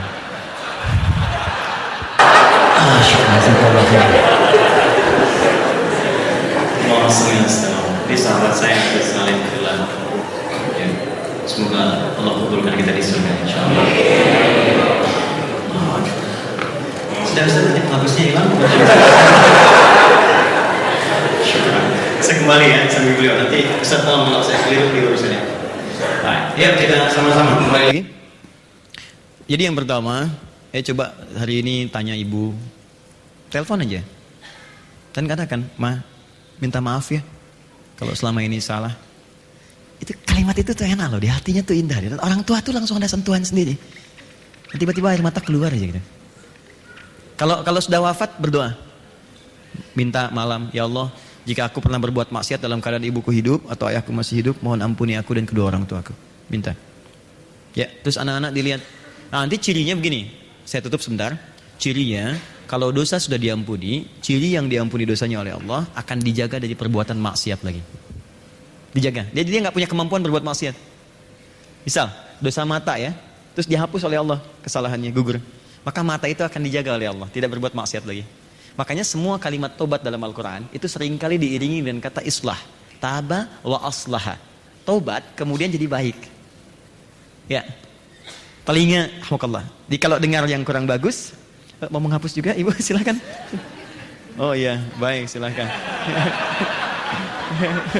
Baik. Ini belum bu. Sudah. Ya, aman lah. Jelas ya? Oke, 2, saya cepat. Jadi yang pertama amal soleh apa namanya? Tobat ya. Ingat ini ya, ingat kalimat saya. Tobat itu mudah diucapkan tapi tidak mudah dilakukan. Gampang, tobat. Buktinya mana? Buktinya mana? Tobat itu butuh pembuktian. Ya. Tobat dari harta yang haram, tinggalkan yang haram. Tobat dari maksiat, jauhi maksiat. 2. Saya cepat supaya kita bisa berdialog. 2, bentuk amal soleh yang kedua, amal saleh. Yang pertama taubat. Yang kedua, saya kasih rumus cepat dari Al-Quran. Kerjakan semua bentuk ibadah yang diperintahkan oleh Allah.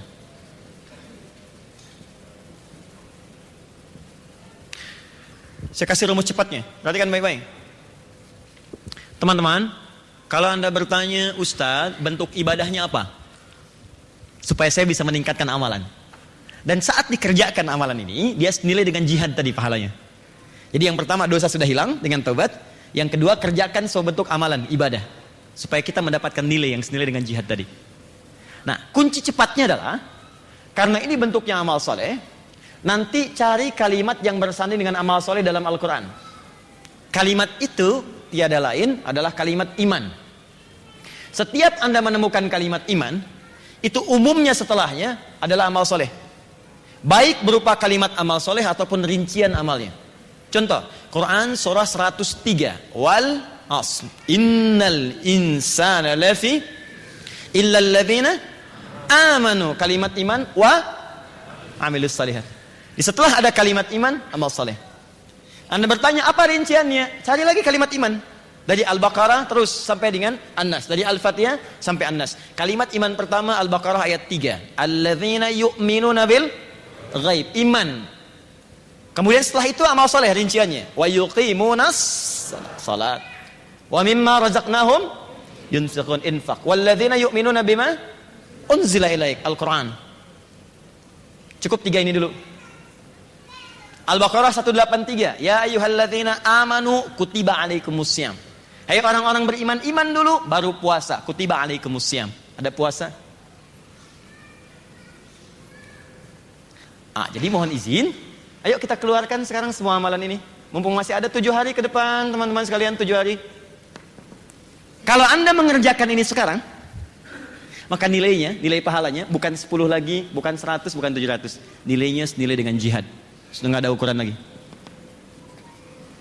Dah selesai. Sholat, teman-teman ayo keluarkan. Jangan cuma yang 5 waktu. Sunnahnya keluarkan semua. Malam apa saja. Ya ada tahajud, ada qiyamul lail, ada witir. Pagi dari mulai syuruk, kemudian ke duha. Ada qabliyah, zuhurnya, ba'diyah, zuhur. Ada sebelum asar 4 rakaat. Ya, ada kemudian maghribnya, ada isya'nya. Coba cek, keluarkan semua. Saya mohon, kalau boleh saya mohon. Kalau saya perlu cium tangannya, ikhwan, saya cium tangan Anda. Dengarkan baik-baik. Jika ada kesempatannya, jangan tinggalkan, karena tidak mudah untuk mendapatkan ini lagi. Ini amalan, gak ada bandingannya. Kan rumus cepatnya begini. Nabi itu meminta kita cerdas beramal. Bahkan kalau modalnya sedikit, kata Nabi, cari yang keuntungannya banyak. Namanya sedekah jariyah. Sedekah jariyah itu modalnya bisa sedikit, tapi keuntungan pahalanya, kita wafat, pahala masih datang. Saya kasih contoh cepat ya, contoh cepat. Kita punya 50.000, tapi pahala pengen terus ada. Anda berikan makanan pada orang, dia makan, ada energi, dia sholat, dapat pahala. Energinya hilang, pahala selesai. Tapi Anda berikan pada penghafal Quran. Beli mushaf, modal 50.000. Anda berikan pada penghafal Quran. Mushaf itu selama ada di tangannya, maka pahala mengalir bagi Anda. Dan dia baca, hafalkan. Dan pahalanya sama, setiap hurufnya Anda dapat pahala yang sama. Kalau sekarang dia bacakan, nilainya lebih tinggi daripada hari biasa. Yang paling dahsyat, penghafal Quran kan nggak pernah dia menghafalkan, membaca cuma sekali. Dia kan ulang-ulang. Satu ayat diulang. Dzalikal kitabu la raiba fi, la raiba fi, dzalikal kitabu la raiba fi, dzalikal kitabu la raiba fi, hudan lil muttaqin, dzalikal kitabu la raiba fi, hudan lil muttaqin, dzalikal kitabu la raiba fi, hudan lil muttaqin. Berapa huruf? Berapa pahala yang dapatkan? Dan nggak pernah ada orang penghafal Quran baca cuma sehuruf. Siapa nih? Ini Pok Nur pahalanya udah banyak, sehuruf aja. Nun, dah simpen. Cari yang lain. Nggak ada. Dia terus. Dan kalau mushafnya nggak ada, kan penghafal Qurannya ada. Dia mengajar lagi, modal cuma 50.000, Anda wafat, dia punya murid 1.000. Dan terus. Maka cari yang cerdas. Boleh hari ini, keluarkan semua jenis sholat, keluarkan. Ini cepat sekali. Begitu dosa diampuni, dapat pahala senilai jihad. Sudah. Ini cara cepat mendapatkan surga selevel dengan Nabi. Karena status orang beramal jihad, wafatnya syahid, syuhada, itu golongan di antara 3 golongan yang tinggalnya dengan semua Nabi di surga. Bukan cuma Nabi Muhammad SAW, semua Nabi. Beberapa Nabi namanya Anbiya. Surah ke-21 Al-Anbiya, karena disebutkan kisah beberapa Nabi. Nabi Ayyub, Nabi Yunus, dan seterusnya. Ya, tapi kalau semua Nabi, Nabiyin. Dari Nabi Adam sampai Nabi Muhammad SAW. Buka Quran surah ke-4, ayat 69. Ada 3 golongan yang tinggal dengan semua Nabi. Ya, wa may yuti'illaha war rasul fa ulaika ma'al ladzina an'ama Allahu 'alaihim minan nabiyyin. Ada orang-orang yang tinggal dengan semua nabi di surganya. Siapa mereka? Awas hati-hati. Was-syuhada'i, ya, nabiyina was-siddiqin, was-syuhada' was-shalihin. As-siddiqin, orang-orang yang jujur mengamalkan isi Quran. Di kamu pengusaha, kata Allah, berusaha yang baik, dia kerjakan dengan baik. Jujur, dia jujur, masuk golongan siddiqin. Siddiq itu bukan cuma benar, tapi membenarkan apa yang Allah perintahkan. Makanya Abu Bakar As-Siddiq ketika diprovokasi oleh Abu Jahal, ya, Abu Jahal, Abu Lahab dan sebagainya, diprovokasi, terutama Abu Jahal. Tinggal satu orang nih, kalau dia ini bisa ikut dengan saya, selesai dakwahnya Muhammad SAW. Rumahnya sahabat Abu Bakar sekarang yang Hotel Hilton. Ya, nanti kalau teman-teman ikut umrah atau satu situasi, nanti saya tunjukkan tuh. Jadi kalau teman-teman umrah atau haji dari Zamzam geser Hotel Hilton. Hotel Hilton tuh masuk naik tangga yang eskalator ke atas, jangan masuk. Naik lagi ke atas sekali. Di situ ada musola, itu rumahnya sahabat Abu Bakar dulu. Di situ. Diprovokasi, dicari. Tinggal satu orang lagi, kalau dia percaya dengan saya, selesai dakwah Muhammad. Ditarik, dibawa ke Jabal Qubais. Dengarkan apa kata Muhammad. Kata Abu Bakar apa? Kata Nabi Muhammad, saya tadi malam barusan diisrakan oleh Allah dari Masjidil Haram ini ke Masjidil Aqsa, kemudian pulang lagi ke sini. Semua ketawa termasuk Abu Jahal. Dikira Abu Bakar akan mengatakan, ya sudah, Muhammad pendusta. Apa kata Abu Bakar? Kalaulah Muhammad SAW mengatakan, sekarang di belakang bukit Jabal ini, Jabal Qubais, ada musuh akan menyerang kita dan tidak terbukti, saya tetap akan percaya kepadanya. Membenarkan apa yang disampaikan Nabi dengan sepenuh jiwa, itu namanya shadiq. Tapi kalau terus dibenarkan dengan penuh keyakinan, siddiq. Jamannya siddiqin. Anda pengusaha, Anda yakin dengan hukum Allah, riba tinggalkan, ini yang gak bagus tinggalkan, Anda masuk ke golongan siddiqin. Anda yakin dengan amalan sedekah, kerjakan, siddiqin. Syuhada ini terakhir solihin.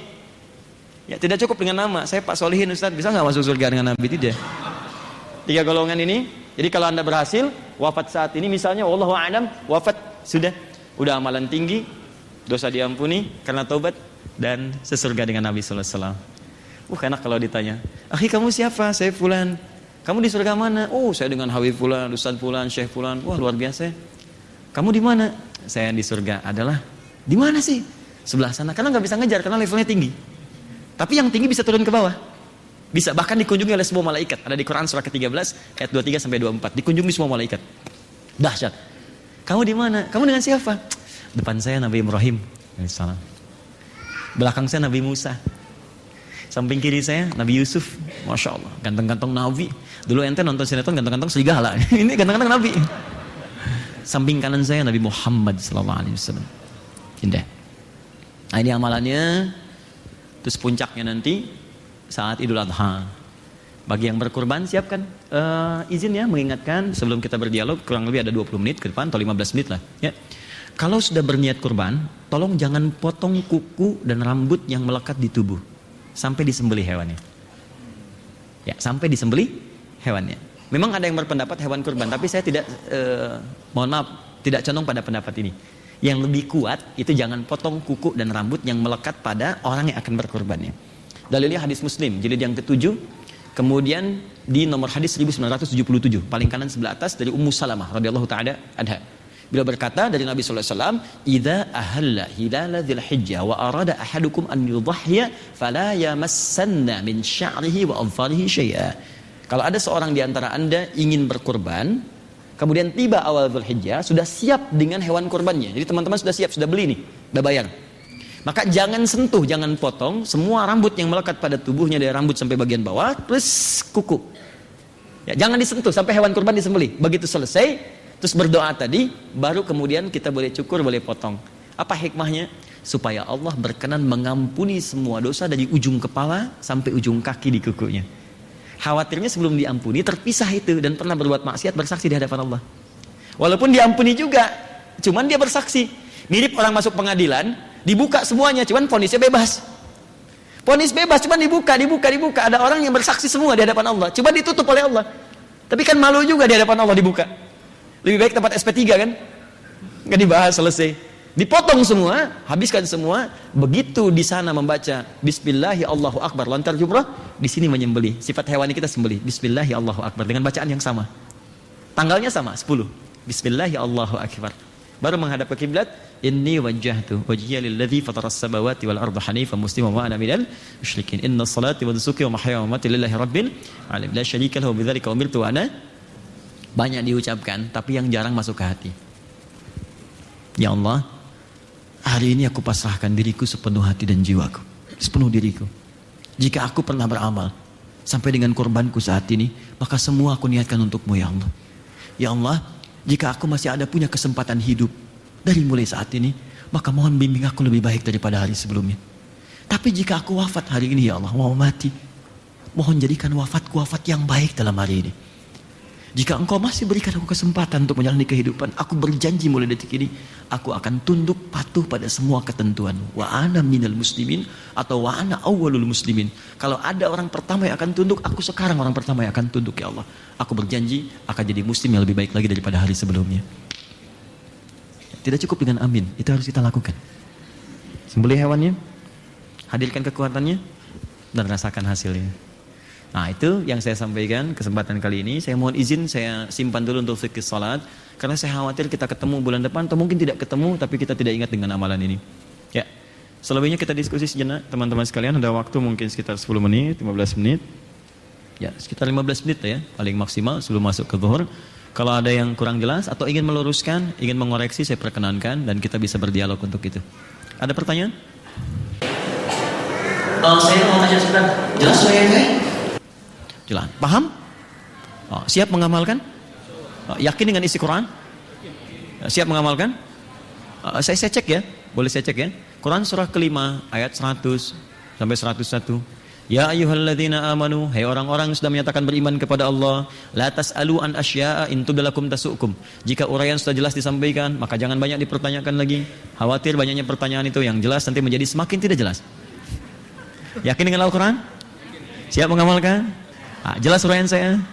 Ada pertanyaan? Oke, ya silakan.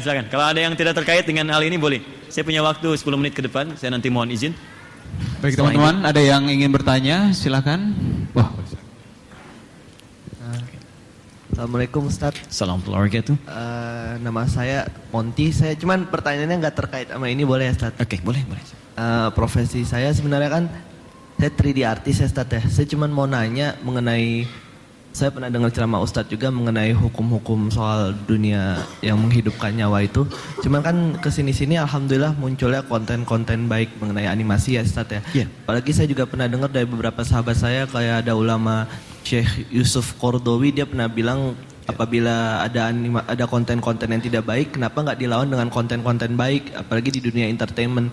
Nah, hukum menghidupkan dalam dunia animasi itu untuk konten-konten yang baik, apalagi sekarang bermunculan, alhamdulillah. Itu menurut Ustadz gimana? Apakah baiknya dianjurkan, apa gimana? Oke. Kasih. Saya akan bawa Anda ke nuansa berpikir dulu, ya, dengan dalil dan kerangka berpikir logika yang kuat, supaya kita bisa paham, ya, kapan ini jatuh haram, kenapa disebut haram, dan kapan dia jatuh boleh disebut halal. Bahkan yang haram kapan jadi halal, yang halal kapan jadi haram, itu ada dalam fikih. Jadi ada 4 jenis. Yang jelas halalnya innal halala bayyinun, yang jelas haramnya innal harama bayyinun, ya. Kemudian yang ketiga syubhat, wa bainahuma umurun mushtabihat, syubhat, enggak jelas halal dengan haram.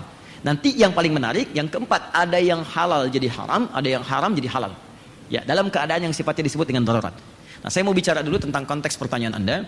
Zaman Nabi itu pertama ada gambar, ya, ada patung, bahkan yang 3 dimensi dan sebagainya. Baik, ini dia punya 2 penilaian dari Nabi. Yang pertama yang mutlak, langsung Nabi benci dengan itu. Bahkan mengatakan kalimat-kalimat yang menunjukkan pengharaman mutlak langsung. Haram, musyrik, turun ayat An-Nisa 48, ya, sampai disebut lagi di An-Nisa ayat 116 sebelumnya. Ya, innallaha la yaghfiru an yushraka bihi wa yaghfiru ma duna dzalika liman yasha. Allah enggak akan mengampuni dosa syirik. Syiriknya apa? Dia langsung tunjukkan pada patung. Di surat An-Najm itu, ya, Lata, Uzza, Manat dan seterusnya. Disebutkan yang disembah pada saat itu. Patung-patung sesembahan, patung-patung kemusyrikan. Ada gambar-gambar yang diagungkan. Jadi kalau ngadap ke gambar itu serasa mendapatkan kekuatan spiritual. Ada. Jadi dulu ada 3 golongan yang dimuliakan oleh jahiliyah. Satu penyair, ya, orang di dunia seni, sampai turun surahnya surah ke-26 Asy-Syu'ara. Itu dikecam oleh Quran karena seringkali menghabiskan waktu pada yang tidak penting dan sering berbuat maksiat.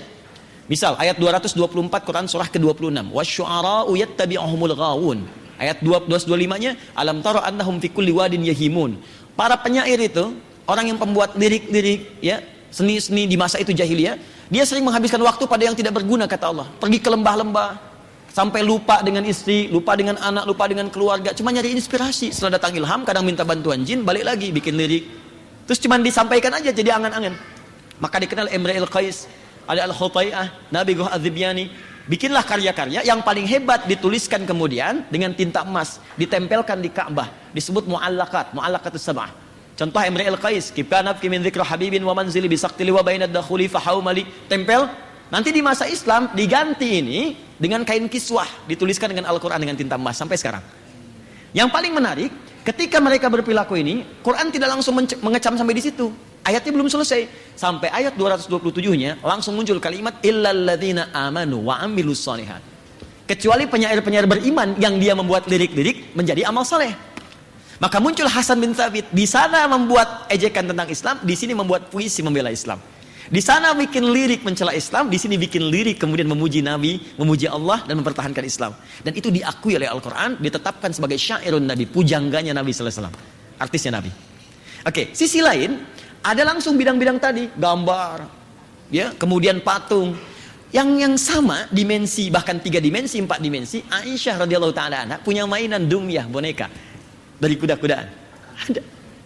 Sebagian yang gambar-gambar gak elok, Nabi bilang ini tutup nih, buang Aisyah. Tapi yang lain, kata Nabi gak apa-apa, pakai aja. Ini artinya ada yang dibolehkan, ada yang tidak. Maka ulama fikih mengatakan, ketika tidak dibolehkan, sifatnya diturunkan. Semua sifat ini, walaupun wujudnya beda, bentuknya tidak sama. Zaman jahiliyah gak ada animasi, ya?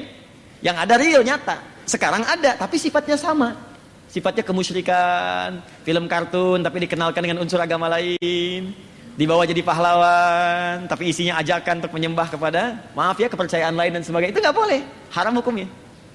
Tapi sisi lain, kalau yang Anda kerjakan pada nilai kemuliaan, dan itu jadi wasilah yang sangat efektif untuk menerangkan nilai keislaman, maka hukumnya naik jadi boleh, mubah, bahkan sunnah. Ketika itu bisa digunakan dan tidak ada yang lain. Bikin pejuang Islam, bikin cerita tentang Zaid bin Thabit, bikin cerita tentang Usamah bin Zaid, bikin cerita tentang Khalid bin Walid, bikin animasi. Ya, ada Upin Ipin sekarang, ada Nusarara, ada macam-macam. Silahkan kembangkan. Saya termasuk yang condong kepada pendapat ini, dia boleh digunakan dan dalilnya sangat kuat di situ. Sah hukumnya. Jelas ya? Ya, kalau ada orang yang berpendapat berbeda, jangan dicela, dihormati aja. Gak apa-apa, Anda dengan pendapat Anda, saya hormati. Tapi kan Anda tidak perlu mencela saya. Jangan sampai perbedaan pendapat itu menghalangi Anda minum teh bersama. Jelas ya? Doakan sudah. Apa yang mau dicapai? Apa puas dengan hanya ngajak orang maksa ikut saya? Terus apa yang mau dicapai? Anda ngajak tapi saya nggak suka. Kata Buya Hamka, itu munafik yang paling dalam. Diajak ke sebuah tempat agama tapi mengingkarinya. Ya, ikutan ke tempat agama lain tapi kita ingkari. Itu kata Buya Hamka, hipokrit yang paling dalam. Sama dengan Anda maksa orang tapi dia nggak suka dengan Anda, untuk apa? Kita hargai kan? Saya ada pendapat, yang penting dalil di sini. Yang kunut ada dalilnya, yang tidak kunut ada dalilnya. Yang salah yang tidak sholat subuh. Oke? Ada yang lain? Ustaz Salim. Oke. Baik. Jazakallah khair. Izin sebentar ya.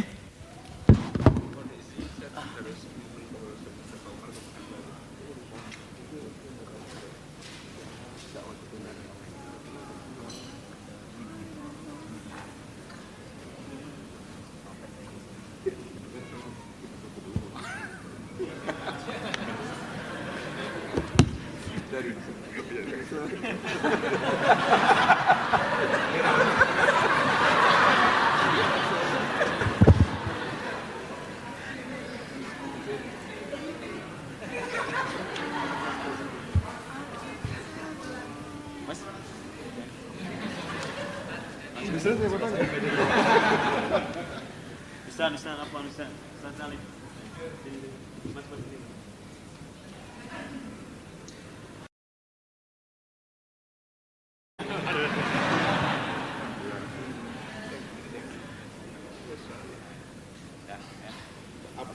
Udah nggak usah. Syukran. Sebentar ya. Bismillah Ustaz, bagaimana caranya agar kita selalu bersyukur? Ya, bersyukur, sudah.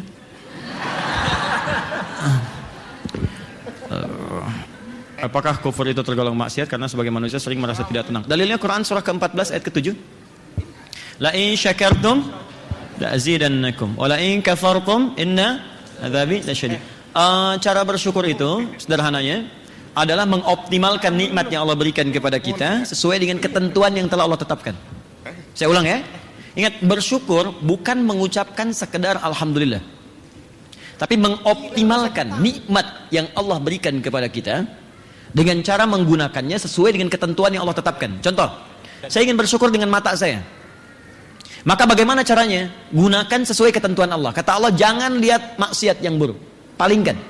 Quran surah ke-24 ayat 30. Qulil mu'minina yaghuddu min absarihim. Ayat 31. Wa qulil mu'minina yaghuddu min absarihinna. Katakan pada pria-pria, perempuan-perempuan yang beriman, jaga pandangannya, alihkan dari yang buruk. Itu syukur. Saya bersyukur dengan lisan saya. Maka jauhkan dari yang kotor, gibah, ya, mencela. Quran surah 49 ayat 11, ayat 12. La yaskhar qaumin qaum, jangan saling mencela. La yaghtab ba'lukum ba'la, jangan bergibah. Jangan berdusta. Wailul lil mukadzibin. Ya, nikmat dengan harta, syukurnya bagaimana? Zakat, keluarkan zakat. Bahkan kalau perlu, sebelum dikeluarkan, diukur kapan keluarnya. Quran surah ke-9 ayat 103, zakat. Dikeluarkan ke 8 golongan, Quran surah ke-9 ayat ke-60. Kalau masih ada lebih, infak, Quran surah ke-2 ayat 215. Lebih lagi sedekah, Quran surah ke-2 ayat 264. Boleh, silakan. Ya, jadi itu yang bisa kita maksimalkan. Syukur dengan fisik, ibadah. Salat, ya, maksimalkan. Doa dan seterusnya. Allah Ta'ala a'lam bis-shawab. Kalau kita tidak melaksanakan kurban, sembelih langsung, apakah tidak apa-apa? Boleh, tidak apa-apa. Karena Nabi, dalilnya apa? Hadis Nabi sallallahu alaihi wasallam dari Ali bin Abi Thalib, pernah Nabi meminta Ali bin Abi Thalib menyembelihkan sembelihan Nabi, kurban Nabi. Ya, disembelihkan boleh. Kenapa? Karena banyak sembelihan Nabi. Kurban Nabi bukan 1-2, kadang 100. Ya, Nabi nggak sembelih sendiri. Ada Ali yang menyembelihkan, dan sebagian yang lain sembelih. Disah boleh. Cuman saran saya, ketika akan disembelih oleh orang lain, tanyakan kapan disembelihnya. Waktunya kapan? Apakah di Indonesia atau di luar Indonesia? Walaupun kita tidak tahu hewan yang mana, begitu diberitahu jam sekian, hari sekian, pada saat itu langsung menghadap ke kiblat sesuai dengan jamnya, kemudian menghadap ke kiblat berdoa kepada Allah. Ya, Allahumma tolong terima kurban saya, ya Allah, mohon jadikan kurban saya berkah, ampuni dosa-dosa saya dan keluarga saya, dan jadikan ini sebagai hujjah saya saat kembali kepadamu. Ya, kalimat Arabnya tadi inni wajjahtu wajhiya sampai ujungnya, itu hadis sahih. Ustaz, tolong jelaskan mengenai berkurban satu kambing untuk satu keluarga. Apakah yang sudah tidak tinggal bersama bisa ikut sertakan? Lalu bagaimana yang masih berutang? Apakah boleh berkurban? Baik, untuk persoalan satu kambing satu keluarga boleh. Jadi gini, ada persepsi yang agak berbeda di masyarakat dan ini kurang tepat. Sebagian masyarakat mengatakan kalau kambing satu untuk satu orang, sapi boleh iuran. Maaf, tidak semua untuk satu kambing itu tidak harus untuk ditujukan seorang, tidak. Saya kadang-kadang melihat satu keluarga ini ada 7 orang, 7-7-nya ini kambingnya satu-satu. Nggak perlu. Boleh satu keluarga, misal satu kambing diniatkan untuk satu keluarga, boleh.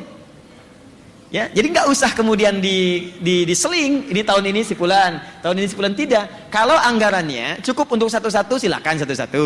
Kalau satu itu tidak ada yang lain, yang ada cuma 2,5 juta, pengen beli kambing satu, boleh. Saya berkorban untuk satu keluarga. Dalilnya apa? Nabi mengatakan, Allahumma hadza min Muhammad wa ali Muhammad wa umat Muhammad. Ya Allah, tolong terima kurban saya dari Muhammad dan keluarga besar Muhammad, dan untuk umatnya Muhammad yang selama hidupnya nggak bisa kurban. Nabi Muhammad SAW, untuk umatku ya Allah, yang mungkin selama hidup dia nggak pernah kurban. Nabi mewakili. Itu luar biasa. Nah, jadi kalau punya satu bagian nggak ada untuk satu orang misalnya, tapi cukup untuk semuanya, maka niatkan, ya Allah, ini kurban untuk keluarga saya. Langsung sebutkan namanya. Misal bapak saya namanya Muhammad, sudah meninggal. Saya katakan saya punya uang 2,5 juta, saya beli kambing. Ya Allah, ini kurban atas nama keluarga besar almarhum Bapak Muhammad.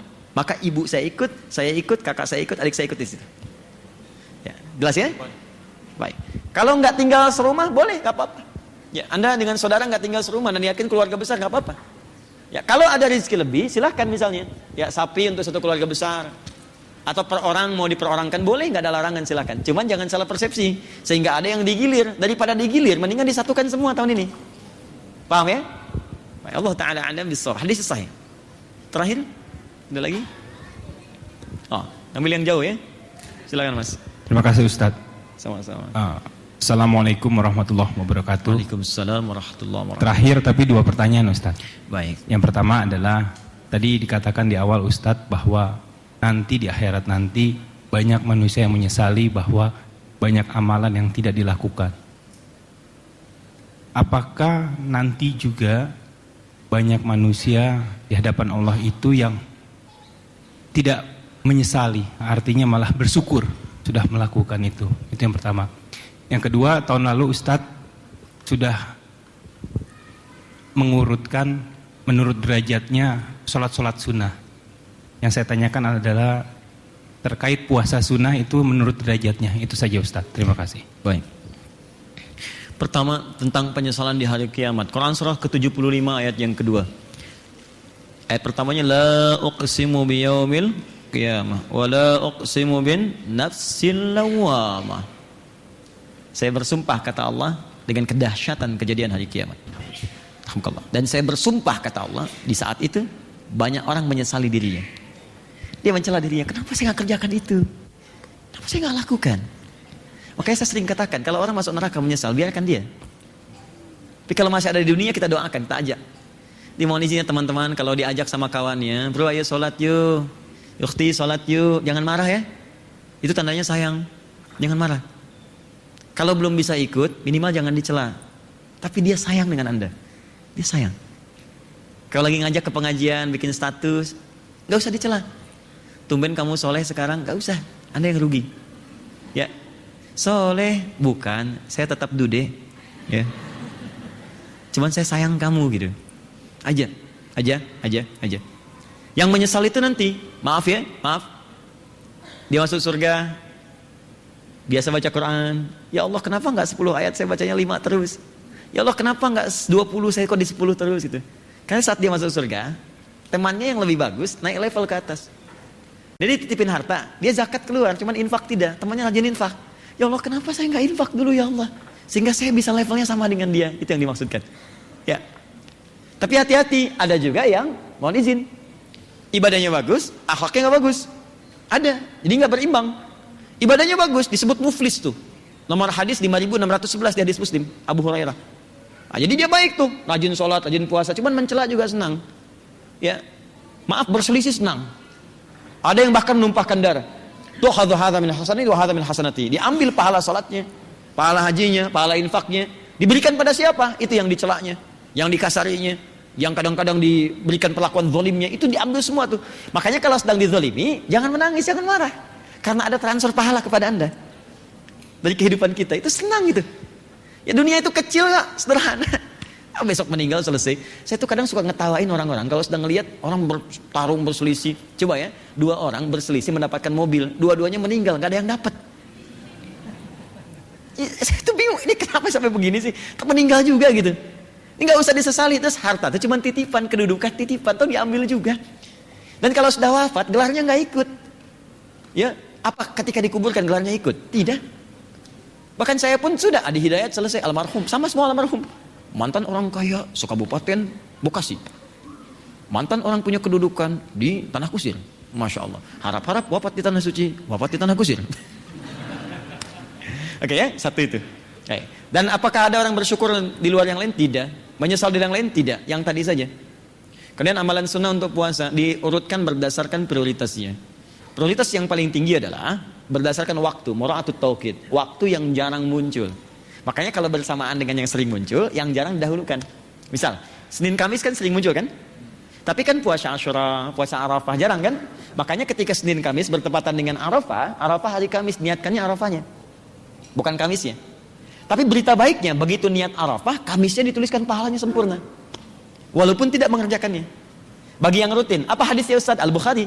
Idza maridul abdu aw safar kutiba lahu mithla ma kana alaihi muqiman sahihan. Kalau ada orang punya udzur karena sakit atau safar, tidak bisa mengerjakan amalan rutinnya, lalu mengerjakan amalan lain, maka yang rutin tetap dituliskan sempurna walaupun tidak dikerjakan.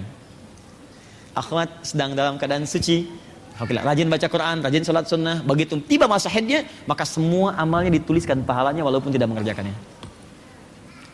Alhamdulillah ya ukhti ya, kita dapat pahala walaupun nggak mengerjakan, belum tentu. Ya, kalau saat suci nggak mengerjakan itu, ini nggak dituliskan. Maka cepat kerjakan sebelum datang tiba masa menopause, nanti udah kembali lagi seperti laki-laki. Ya, semoga Allah maafkan kita ampuni dosa kita, memberikan petunjuk kepada kita, menyayangi kita, dan menjadikan kita berkeluarga sampai kembali kepada Allah Subhanahu Wa Taala. Tolong bantu saudara-saudari kita, ya, ajak. Yang belum baik diajak jadi baik. Yang belum baik jangan merasa belum baik, tidak, bergabung. Karena saat Anda berubah, maka Anda sedang dicintai oleh Allah Subhanahu Wa Taala. Yang sudah baik jangan merasa menjadi lebih baik, karena boleh jadi itu bisa melahirkan dosa yang menggugurkan semua kebaikan-kebaikan yang telah ditenun. Saya tidak minta banyak dan saya nggak minta apapun. Seperti saya katakan pertemuan lalu, ya, saya mohon jangan berikan apapun. Saya tidak ingin itu. Saya hanya ingin bahwa saat saya kembali kepada Allah ringan keadaan saya. Saya minta doakan saja dalam setiap sujud, dalam berdoa supaya Allah berkenan mengampuni saya dan keluarga, itu saja. Dan tolong teman-teman, Mas Dimas, Mas Sudiri yang lain, jangan kasih amplop, jangan kasih apa-apa ya. Saya nggak mau. Ya, bukan karena butuh tolong, bukan. Saya nggak mau. Ya, saya pengen datang. Jadi saya bisa berhujah gini di hadapan Allah saat saya dipanggil. Ya Allah, saya sudah datang, saya sudah terangkan, saya sudah menulis, saya sudah apapun yang saya sudah lakukan, dan saya nggak minta apapun ya Allah. Dan kalau mereka belum mau, saya sudah memberikan apa yang terbaik. Tapi kalau harus dihukum, tolong jangan hukum ya Allah, karena dia saudara saya, dia saudari saya. Mungkin sampai di situ yang bisa saya lakukan. Tapi kalau saya sudah bisa memberikan itu, Anda belum berubah juga, tolong tunjukkan pada saya dengan cara apa lagi saya mesti menyampaikan. Saya sudah berbuat sepanjang apa yang bisa saya berikan. Dan saya mohon maaf kalau selama ini saya belum bisa mengajar lebih dari apa yang seperti Anda harapkan. Saya minta maaf untuk kita. Alhamdulillahirabbil alamin arrahmanir rahim maliki yaumiddin. Iyyaka na'budu wa iyyaka nasta'in. Shiratal mustaqim, shiratal ladzina an'amta 'alaihim ghairil maghdubi 'alaihim waladdallin. Allahumma salli wa sallim wa barik ala habibikal karim rasulikal amin sayyidina Muhammadin wa ala alihi wa sahbihi ajma'in. Rabbana la tad'a lana fi maqamina hadza wa fi kulli maqamin dhanban illa ghafarta. Ya Allah, kami sangat bermohon kepadamu jika ada satu pun di antara kami yang hadir saat ini tengah penuh dengan lumuran dosa, maka jangan biarkan dia meninggalkan majlis ini kecuali Engkau telah ampuni segala dosa-dosanya. Allahumma wala hamban illa farajta. Ya Allah, jika ada di antara saudara-saudari kami yang datang dengan kegelisahan di majlis ini, maka mohon ya Allah, jangan biarkan dia meninggalkan tempat ini kecuali Engkau telah tenangkan keadaan jiwanya. Allahumma wala asiran illa yassarta. Ya Allah, jika di antara ada teman kami saat ini di keluarganya, pekerjaannya, kehidupan sosialnya, ia telah diuji dengan kesulitan, maka mohon ya Allah, angkat dan mudahkan segala kesulitannya. Allahumma wala maridan illa syafaitah. Ya Allah, kami mohon jika ada di antara kami, teman kami, keluarga kami tengah diuji dengan penyakit seberat apapun, mohon ya Allah, angkat dan sembuhkan penyakitnya. Allahumma ya Allah, kami mohon jika ada di antara kami yang mungkin tengah Engkau uji ya Allah, satu di antara keluarganya, ayahnya atau ibunya telah kembali kepadamu, wafat ya Allah, maka mohon jadikan wafatnya husnul khatimah. Sayangi mereka ya Allah, berikan cahaya di alam kuburnya, dan bimbing kami untuk beramal soleh sehingga dapat memberikan nilai kebaikan untuk keluarga kami ya arhamar rahimin. Allahumma alimna ma yanfa'una. Allahumma ya Allah, ajarkan kepada kami ilmu yang bermanfaat yang bisa kami mudah amalkan. Allahumma ya Allah, Allahumma latif kullal asil yatubu ilaik. Ya Allah, kami mohon jika ada kawan kami, kerabat kami, tetangga kami, teman kami, bahkan satu profesi ya Allah, yang masih berbuat maksiat, mohon sentuh hatinya untuk bertobat ya Allah. Kami tidak ingin berpisah dengan mereka ya Allah di hari kiamat. Mohon jangan perdengarkan kepada kami teriakan mereka di hari kiamat. Kami bersatu dengan mereka di dunia, satukan kami di akhirat ya Allah. Bimbing mereka untuk bertobat sebelum wafat ya Allah. Mereka kawan kami ya Allah, mereka ayah kami, mereka ibu kami, mereka tetangga kami. Jangan pisahkan kami ya arhamar rahimin. Allahumma ya Rabb, idza kana hunalika min baqiyati ayyamina faj'al baqiyata ayyamina hayatan thayyibah. Ya Allah, kami ingin berubah mulai saat ini. Jika memang ada masa hidup bagi kami, tatapan kami untuk ke depan, mohon jadikan sisa hidup kami lebih baik daripada hari sebelumnya. Wa idza kana hadzal yaumil akhir ayyamina faj'al hadzal yaum ya Allah husnul khatimah. Namun kami mohon ya Allah, jika memang hari ini kami mesti kembali kepadamu, hari ini hari kami wafat, jadikan wafat kami husnul khatimah. Jadikan wafat kami husnul khatimah. Jadikan wafat kami husnul khatimah. Allahumma ya Allah, alhiqna ma'as salihin ma'al ladzina an'amta 'alaihim minan nabiyyin was-siddiqin wasyuhada'i was-salihin wa hasuna ulaika rafiqa. Ya Allah, kami merindukan pertemuan dengan Rasulullah sallallahu alaihi wasallam. Kami mencintai Rasulullah sallallahu alaihi wasallam. Mohon ya Allah, kami tidak bisa hidup bersama beliau di dunia, menatapnya di alam mimpi. Maka setidaknya beri kesempatan agar kami bisa bersama dengan Nabi Muhammad SAW di akhirat nanti. Satukan kami dengan orang-orang soleh, para syuhada, orang-orang jujur bersama para nabi. Ya Allah, kami merindukan semuanya. Allahumma laqad da'awna kama amartana fa'ajib du'ana kama wa'antana. Ya Allah, kami telah meluangkan waktu, tenaga, biaya, datang, belajar, menyimak, mencatat, dan berdoa bermohon kepadamu seperti apa yang telah Engkau perintahkan. Maka mohon ya Allah, kabulkan doa kami seperti apa yang telah Engkau janjikan. Kami telah mengalirkan air mata, mohon jangan sia-siakan air mata kami. Jika dengan semua ini belum mampu mengabulkan apa yang telah Engkau janjikan, tunjukkan kepada kami dengan cara apa lagi kami mesti bermohon kepadamu. Allahumma bifadlika subhana rabbika rabbil izzati amma yasifun wa salamun alal mursalin wa akhiru da'wana alhamdulillahi rabbil alamin. Teman-teman, saya kira itu ini mungkin buku yang pernah saya tuliskan. Saya mohon izin karena ada banyak kesibukan belum sempat dicetak kembali. Saya berikan beberapa untuk teman-teman. Pertama saya berikan untuk Pak Nur barangkali ya, untuk yang dari akhwat, mohon izin. Titip ya. Ini materi yang saya sampaikan ada di sini semua insyaallah. Lalu saya titip untuk musyawarah ya.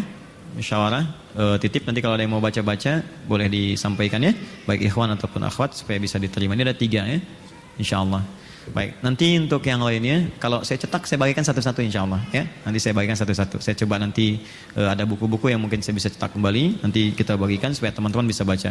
Di situ ada petunjuk untuk kurban dan masalah-masalah yang mungkin sering dipertanyakan, secara simpel saya tuliskan. Ya, kalau ada sesuatu yang sulit teman-teman bisa tanyakan. Nanti saya bisa jawab, saya jawab dengan cepat sesuai apa yang bisa saya sampaikan. Demikian, terima kasih. Silahkan mungkin nanti menunaikan salat zuhur berjamaah. Saya mohon izin barangkali teman-teman sekalian. Saya tadi berjanji ada tamu dari Kanada dan dari Tripoli yang harus saya temui ya saat ini. Jadi mungkin saya sholat di tempat yang berbeda, tapi tidak mengurangi rasa sayang saya kepada semuanya insyaallah. Ya, terima kasih. Assalamualaikum warahmatullahi wabarakatuh.